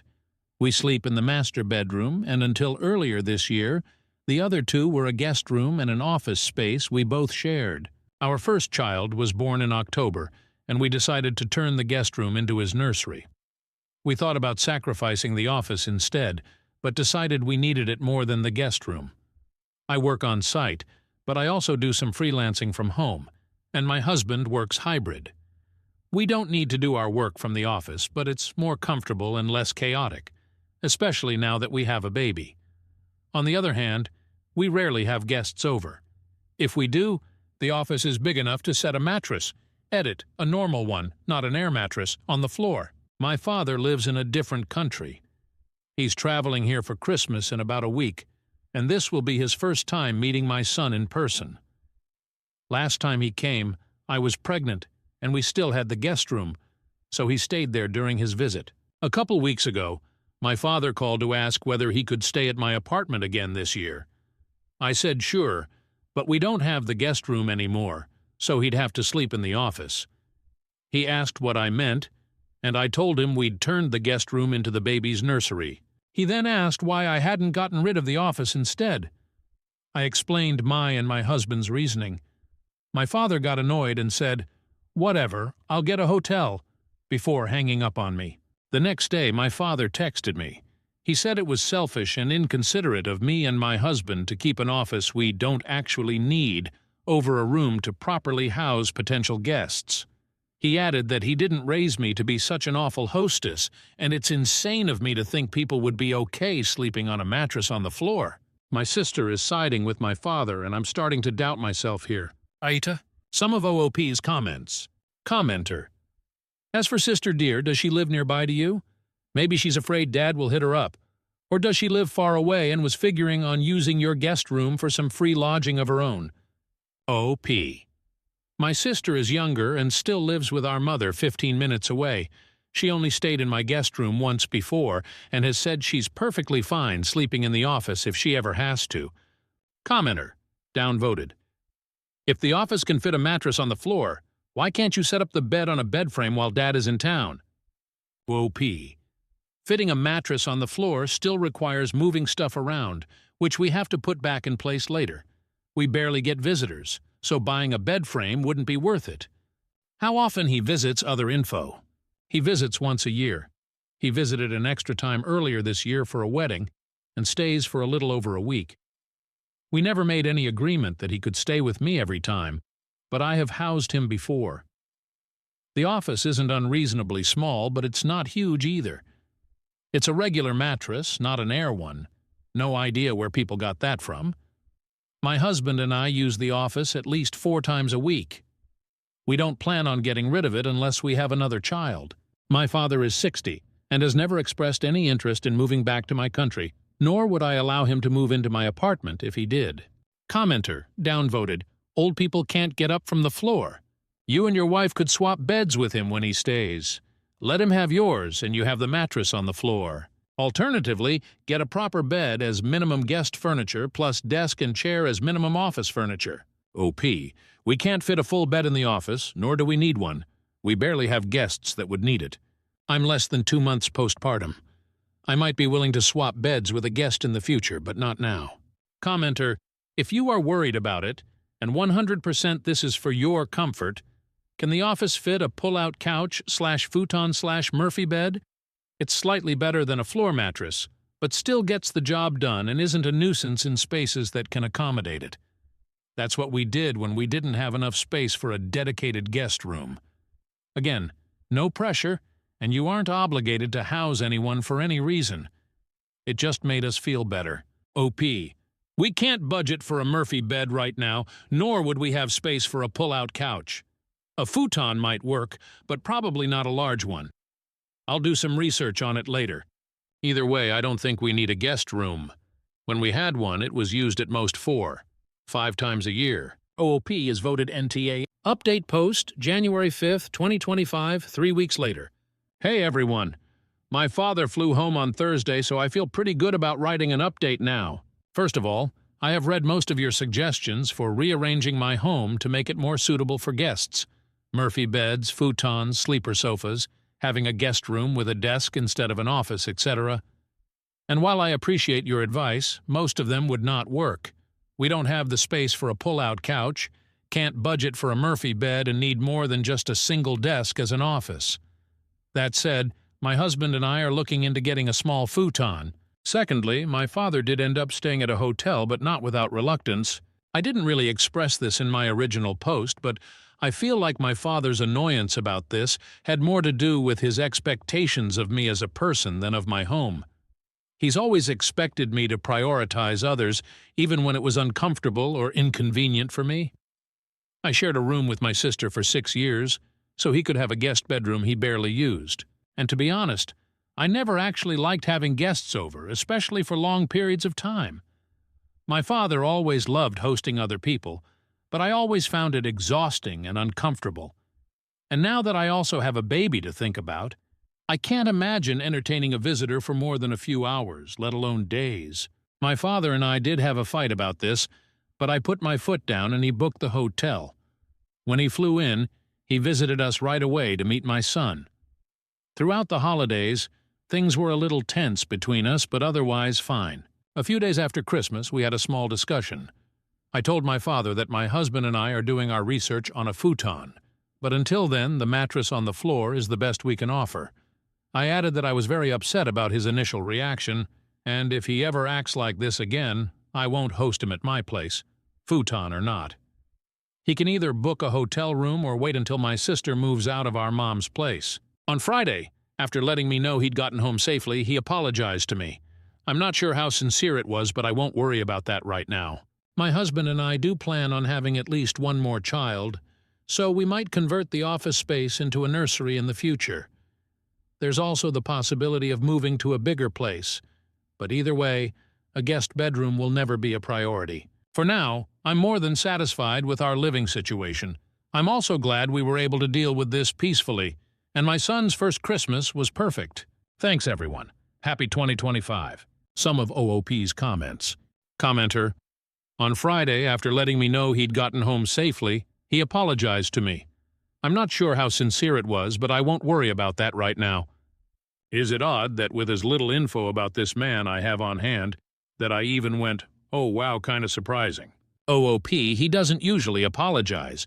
There was a lot of tension between us when I was younger because of that. The older I got, the more he started taking accountability. Commenter, I shared a room with my sister for 6 years so he could have a guest bedroom he barely used. He's an asshole. OOP, I didn't get my own bedroom until we moved to a different place when I was 17, and even then he wanted us to share again. I love my father, but I'm glad we don't live together anymore. Story 7. AITA for refusing to continue providing free childcare for my stepdaughter? Original post, January 6, 2025. I did a work program with the local clerk of court's office when I was in high school. They hired me when I graduated, and I had my 30 service years before I turned 50. With 30 service years, you can get your full pension at any age. I worked until my first grandchild was born. Then I retired to be grandma daycare. I have 5 grands, 8 male from my stepson, 7 male from my son, 5 female and 18-month male from my daughter. I babysat all of them with no issues or complaints. I still keep the 18-month-old Monday, Friday, and the older ones summer and school holidays. My stepdaughter and her boyfriend has been non-stop drama since before the baby was born. When she was 10 weeks pregnant, they presented a 3-page list of rules for when I was babysitting. They said if I didn't sign it, they wouldn't allow me to babysit. I said that I understood their need to do what was best for their baby, and I assured them that there would be no hurt feelings on my end when they made other childcare arrangements. Some of the rules were almost understandable, but most were downright ridiculous, and none of it was going to work for me. I don't remember them all, but some examples are: I can't take the baby anywhere without their permission. I can't watch more than one additional child while babysitting. I can't cook. I had to provide the full name, job, and address of any potential visitors ahead of time for their approval of the person being around their child. They have to know any time I have a guest over, and know who it is and how long they stay. My 9-year-old cat would have to be kept out of rooms where the baby would be, even when the baby wasn't there. I couldn't get another pet without their agreement. When she was 7 months along, they came back with revised rules in an attempt to compromise. I again let them know that their expectations were not going to fit with my life, and they should just find other childcare. 2 days after my stepdaughter went back to work, she called and asked if I could keep Cullen the next day. I agreed, but made it clear that I was going to provide safe, appropriate care according to my judgment, and I wasn't going to deal with complaints or whatever that I was violating their rules, because I wanted it very clear that I was not agreeing to any of that. My stepdaughter was okay on the days she picked Cullen up and dropped him off. I felt like she was interrogating me every time she picked him up, but it was tolerable, but her boyfriend was downright rude. I got to the point where I actually spent Sunday dreading the start of the week because of dealing with both of them, but especially his behavior.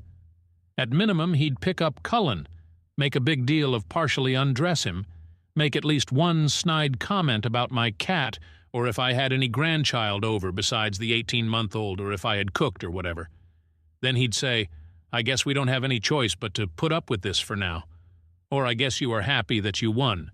This went on for 4 months. I spoke to my stepdaughter several times about it, and told her that obviously they are very unhappy with how I cared for Cullen, and that they should really work on finding something else, and that in the meantime, he needed to be less vocal about it. It would get better for a day or two, and then he'd start again. It all came to a head as Thanksgiving was approaching. He was very verbal about the fact that he didn't want me to keep all my grandchildren over the break.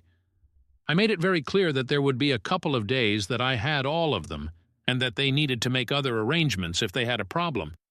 They didn't make other arrangements, and when he picked Cullen up on the first day that I had all my grands, he was very rude, and although nothing happened, everyone was happy, clean, fed, had a great day, he said, to Cullen, that he was sorry that they had no choice except to leave him in an unsafe situation to be neglected. I called my stepdaughter that night, relayed to her what was said, and told her that she had 2 weeks to make other arrangements, and that she needed to drop off and pick up Cullen during those 2 weeks, and if her boyfriend came to drop him off, I would refuse to keep him, and if he picked him up, I would not keep him again. So things were better only dealing with her. At some point she asked me if I would keep him until January because they found someone, but he couldn't start until then. I agreed. She picked Cullen up and dropped him off. Everything was fine. New Year's Day. Several people sent me a screenshot of a post her boyfriend made on social media about how thankful he was that they were finally able to leave Cullen without worrying about his safety or him being neglected. He didn't outright name me or accuse me of anything specific, but anyone who knows us knows I was keeping him, and the post implied plenty. I was just happy that it was over. Friday, she called me and said that their new childcare provider had told her that Cullen wasn't a good fit and that she couldn't bring him back Monday.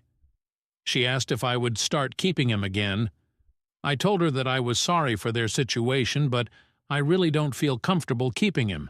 My husband and stepson both think I should watch Cullen under the agreement that Amanda drop him off and pick him up because they think her boyfriend is the big problem and that I should just do it for Cullen's sake.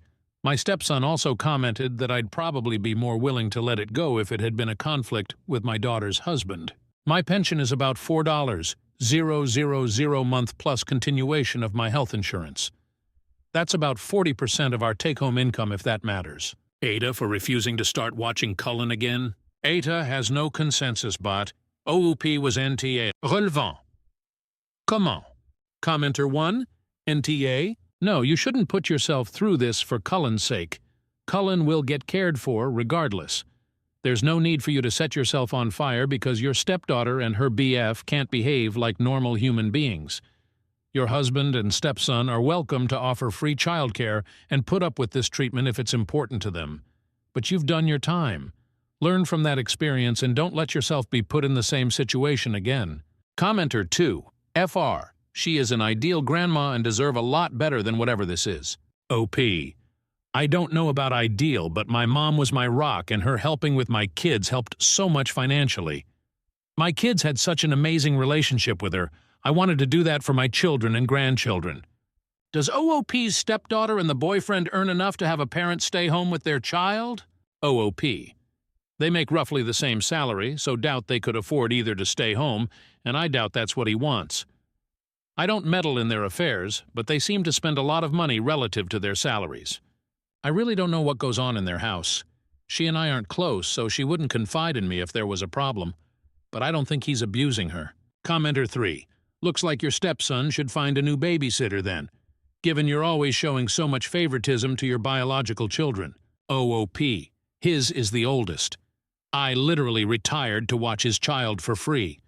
I could have just kept working and waited until my biological children had babies if that was how I felt. How is OOP's relationship with her stepdaughter? OOP. My stepdaughter had lots of very big emotions when her dad got serious with me. Her parents had been divorced for years, but were still angry at each other and didn't exactly co-parent well all the time. I was, unfortunately, the person she lashed out at most. I worked in the clerk of court's office and took lots of free evening family court classes. They are such a great resource, and so many people sat through them, court-ordered, but completely disengaged. I've had lots of practice and professional help setting behavioral expectations and boundaries with her. Update, January 7th, 2025, next day. First, let me just address the common suggestion that Amanda's boyfriend is purposely sabotaging their childcare to trap her at home. They make roughly the same amount of money, and definitely can't afford to lose half their income. I seriously doubt he wants her to stay home. Second, I would never tell my stepson to find someone else to watch his child because of a simple difference of opinion. My grandson and I have a very close bond. He's the oldest, and it would break my heart and his if he didn't come spend his holidays and summers with me. Plus, he's a huge help with the little ones when I have them all and things get hectic. I would never be so petty as to make him and all my other grandchildren suffer because of an adult disagreement. So I sort of asked around about why they were dropped by their new sitter so quickly. Apparently they weren't. Amanda picked Cullen up and dropped him off both days he went, and everything was lovely. He did cry quite a bit, but they expected that to get better as he adjusted to not being held as much. My husband and stepson talked to Amanda, and she said that they realized that they can't afford daycare. They already made the easy changes, packing a lunch, giving up fancy coffee, etc., and his dad and her mom are both giving them about $100/month towards childcare, and they can barely afford it. But they didn't realize that you have to send everything the baby needs. I buy diapers, wipes, formula bottles, extra clothes, etc. They just hand me the baby. They didn't realize that daycare didn't cover all that. Also, imagine her boyfriend's surprise when he found out what the staffing rates are in this very expensive daycare. One adult cares for 5 infants. I guess he thought that someone would provide one-on-one care, diapers, wipes, and formula for $350/week. My stepson relayed their almost apology. They felt overwhelmed by an infant and couldn't imagine that someone else could manage that plus other things. Cullen is going back to daycare tomorrow. Cullen's dad is selling his dirt bike, and Amanda is selling some designer clothes, handbags, and shoes to cover the cost. It'll get easier for them in 6 months when he transfers to the 1-year-old class, which is a little cheaper. Relevant. Comment? Commenter 1. Good on you, OP. If your husband brings it up again, tell him he can pay for his grandson's childcare as you had been publicly accused on neglect and will not take on the legal risk of caring for Cullen anymore. Opu. We agreed when they were cutting up that he wouldn't give them any money towards childcare. Commenter 2. So not only are they myopic and ungrateful and condescending, but they're also dishonest. Amanda lied to her stepmother when she told her that they had been asked to leave, that it wasn't a good fit, and their last day would be Monday at the daycare. Wow, I'm so glad OP didn't back down and let them bring Cullen back. OP, I will never babysit him again. I will not watch him in a house. I will not watch him with a mouse. I will not watch him in a box. I will not watch him with a fox. I will not watch him here or there. I will not watch him anywhere. Commenter 3. Info. Is Amanda's BF even the least bit contrite that his entitlement and unreasonable attitude has cost his family money they can clearly not afford? If not, has any of this lifted the haze from Amanda's eyes that this guy is a good partner to support her and their child through all of life's ups and downs? For heaven's sake, they had free childcare at their disposal and they shat all over OP. Talk abouting the bed. Oh, OP, I really can't say. My stepson and husband spoke to Amanda and possibly him and relayed the message. I haven't spoken to them directly since I found out Amanda lied about Cullen being kicked out of daycare. I honestly don't care if he's sorry or not at this point. Being sorry that you got caught and have a consequence is different than reflecting on your actions and realizing that you were wrong and have real remorse. If he ever gets to that point, we can have a heart-to-heart. Where are the stepdaughter and her boyfriend's parents' involvement in Cullen's care? OP. Her mom and dad both work full-time. His dad works full-time. No idea about his mom. OP can set up the boundaries when it comes to caring for her grandchildren. OP. When you are providing free childcare, you can allow whatever boundaries you want. I'm not texting anyone about a short trip to the store. If that's a condition they have, they are more than welcome to make other arrangements for their children that do not involve me. Story 8. AITA for telling my sister's boyfriend it's not his business if I don't want to be a stay-at-home mom. October 17th, 2024. So I, F22, am so tired of my sisters. My sister, F27, have a baby daddy who has a best friend. He's in the so-called rap game, but in reality has no money, no job, no nothing. I've been single for a year now, and I'm kinda loving it. Plus, I don't exactly have time for dates and all that. I work a full-time job, then help my aunt out with her health issues. I currently live with her, so that way we have eyes on my aunt to make sure she's taking care of herself. My sister have been saying I have nothing better to do than go on a date with him. He's not even my type. The last straw I had was when she told him without even asking me that I said yes to go on a date with him, so he was going to meet me at the restaurant, and I never showed up and he got upset. They both came to me the next day while I was at work and started to go off and say how I'm selfish for not giving him a chance. And he's now saying I'm a hoe and how I think I'm better than him. So I went off on my sister and him. And I told my sister that I am done and that she had no right to try to force me to go on a date with a guy I had no interest in the first place. I then went off on him saying at least I have a job. You're a deadbeat baby daddy who does nothing for your own kids and who's in his late 30s wanting to go out with a 22-year-old woman. My manager came over and told them both to leave and to leave me alone. Now, some of our mutual friends have taken her side and said I should have just gone on one date with him, and his baby mama texted me and told me she supports me and literally told me I made the right choice. So am I the asshole for telling off my sister for trying to set me up on a date with a man that I have no interest in dating anyways? Or did I take it too far? I have a type of guy I normally go for. I like guys who are athletic, guys who are loyal and who won't hurt me in any way, and he's neither of those things. If my boyfriend isn't athletic, it's not a big deal to me, though. AITA has no consensus bot. OP was NTA. Relevant comment. Commenter 1. NTA. No judgment to your sister, but it sounds like you have goals and plans that don't match up to what your sister did. And I think that your sister wants to feel better about her choices by making sure that you follow in her footsteps. I think it's crazy that he tried to call you a hoe because you didn't want to go out with him. And I would encourage you not to settle. There's nothing wrong with wanting a partner who fits your lifestyle. OP. I do have goals. I want to become a lawyer in New York, and my sister can't accept that since most of my family has a criminal record. They don't want me to become successful putting bad PPL away.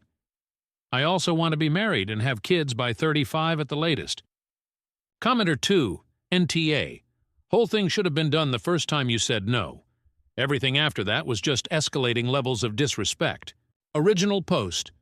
January 1st, 2025, 2.5 months later. So I, F22, have an older sister, F28. She has 4 kids.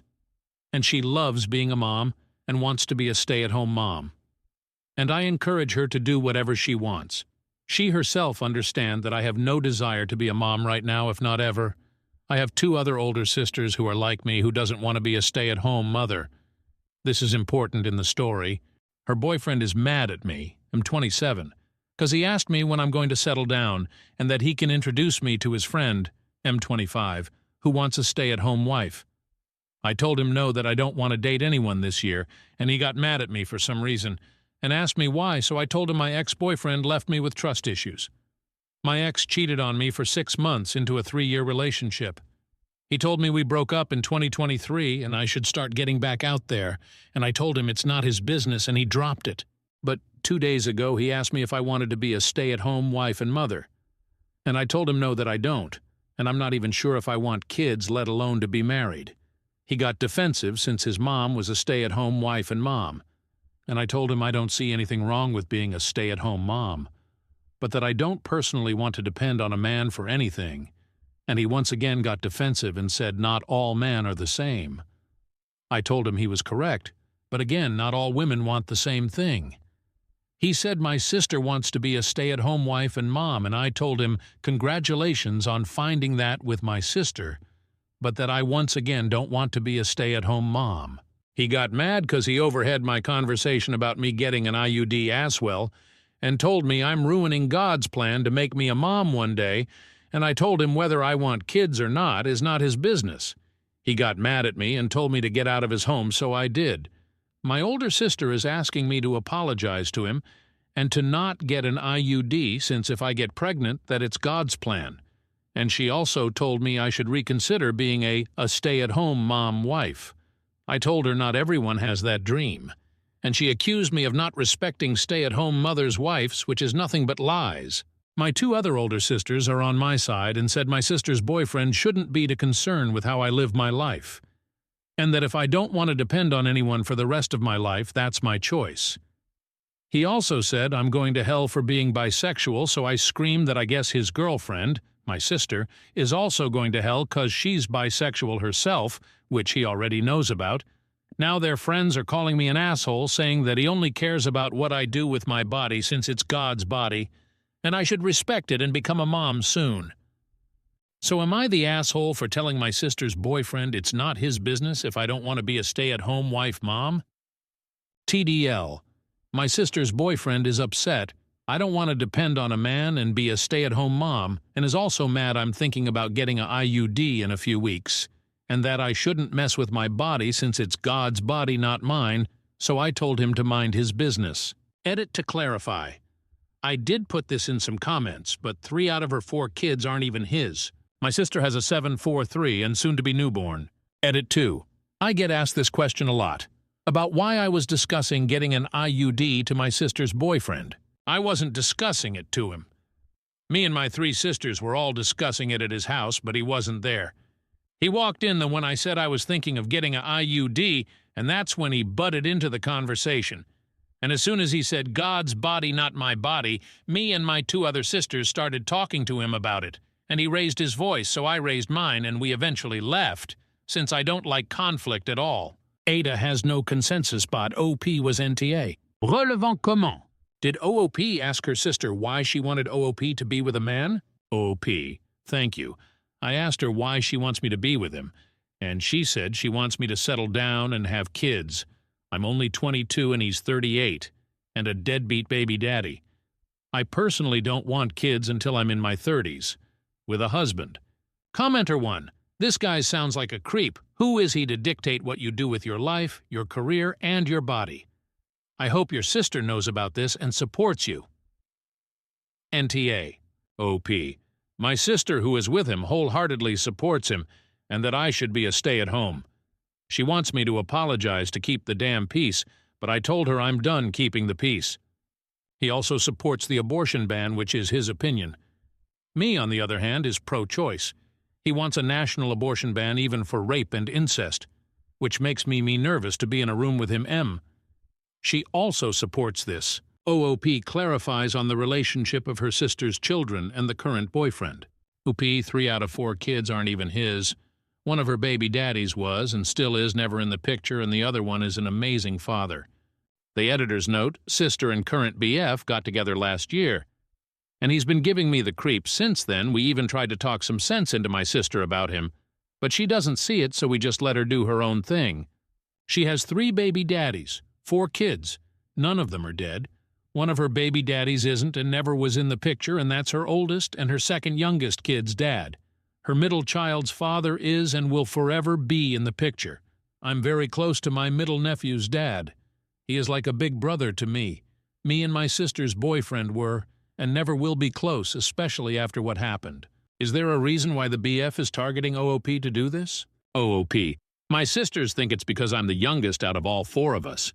All 3 of my older sisters are a year and a half apart from one another. Then me and my 3rd oldest sister is 4 years apart. But just because I'm the youngest doesn't make me naive. I have very strong views of what I want my life to be like. Does OOP live with her sister and the BF? Can she move away? OP, no. I currently live with my other sister and her daughter, but we all live near each other. Right now, though, I've decided to live with my aunt 30 minutes away from him. OOP clarifies on if her other sisters have their own families. OP, they all have kids. I'm the only one who doesn't. The 28-year-old sister is a SOM. The 27-year-old sister has a job and a relationship. Her boyfriend is the SAHD. The 26-year-old sister is a single mother. She's the one I live with. Did OOP's sister work before she got together with her BF? OOP. She worked restaurants and gas stations. She's a high school dropout, which again I have no problems with that either. Update. January 3rd, 2025, 2 days later. So this is the update. I already knew I was going to go no contact with her boyfriend, as I don't feel safe around him. But I went ahead and called my sister to tell her and why I chose no contact with. And she's now super mad at me, saying I overreacted and all that fun stuff. So I asked her if they were going to apologize, and she said they don't owe me an apology, and I owe him an apology.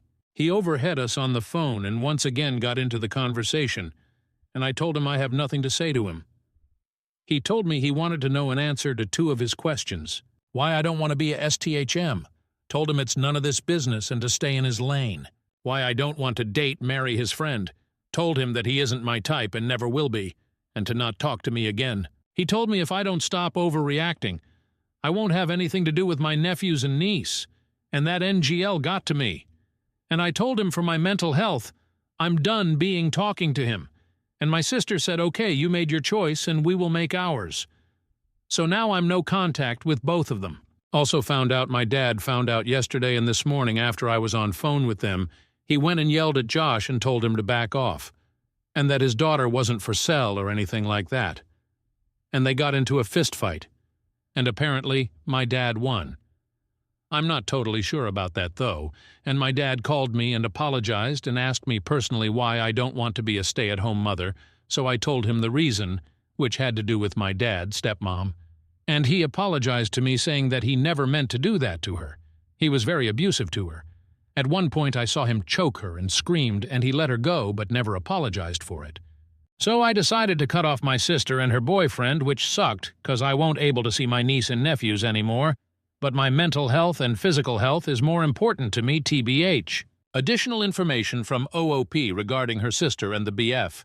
OP. There is one more thing that was said that I forgot to mention. So in my last post about this, there were so many PPL telling me to ask him when he's going to marry my sister since they are not living in God's plan. So I asked him. His response was, "It's not my business to know," to which I said, then it's not his business to know anything about what I do with my body and who I date and all that. He got angry with me and proceeded to cuss me out. I honestly just laughed. Relevant comment. Commenter 1. Your sister is with a man that is able to get into a fist fight with her father, OOP's father. OP? Yes, apparently. Newell though. He wasn't always a great father. He was abusive to all of us, especially my older brother who is 30 years old. But he's changed and got help for his angry and all that. But he's always an amazing grandpa, but I'm sure after what with my sister's boyfriend, they will cut him off too. We all never liked her boyfriend, my dad especially. Commenter 2. Your father hasn't changed, though. He just beat up his own son-in-law.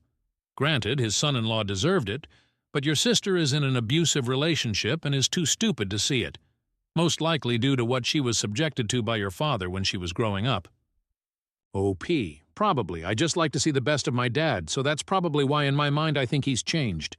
I was in an abusive relationship until September of 2023 when I decided to end it because he put in the hospital for almost a week. I think my dad saw him in my sister's boyfriend, and that's why he kept telling her he wasn't a good partner to have. Did OOP see her father assault her stepmother? OP. Yeah. I was 10 years old when it happened. It was my stepmom. She was a stay-at-home mom, and they both heard me scream, and he let her go, and my aunt called 911, and he was arrested, but she didn't want to file charges, so he was let go. They haven't been together since, but she raised me most of my life. OOP expands on how her dad has changed and how this has affected him of her sister's relationship with the BF and OOP's past relationship. OOP. I'm grateful for my dad. He's changed a lot over the years because all his kids, he has 6 kids from 30-19, and we all told him either get help or no contact, and he chose to get help. He's not perfect, though, but nobody is. And I was in an abusive relationship from 17, 21, and it took me 6 times to leave before I finally left, and I promised myself that in the future, I'll never put myself through that or be around PPL like that. She knows deep in her heart if she really wants to leave. I'll do my best to help her through it. But I can't stay around her if I don't feel safe around both of them. Has OOP got therapy to deal with the possible unresolved issues she has? Oh, no. In my family, we don't exactly open up at all. We just hold it in until we explode. I'm making an appointment next week. I need to get better mentally and emotionally before dating again, which I don't exactly plan to do for a couple more years. But thank you for the advice. I appreciate it a lot.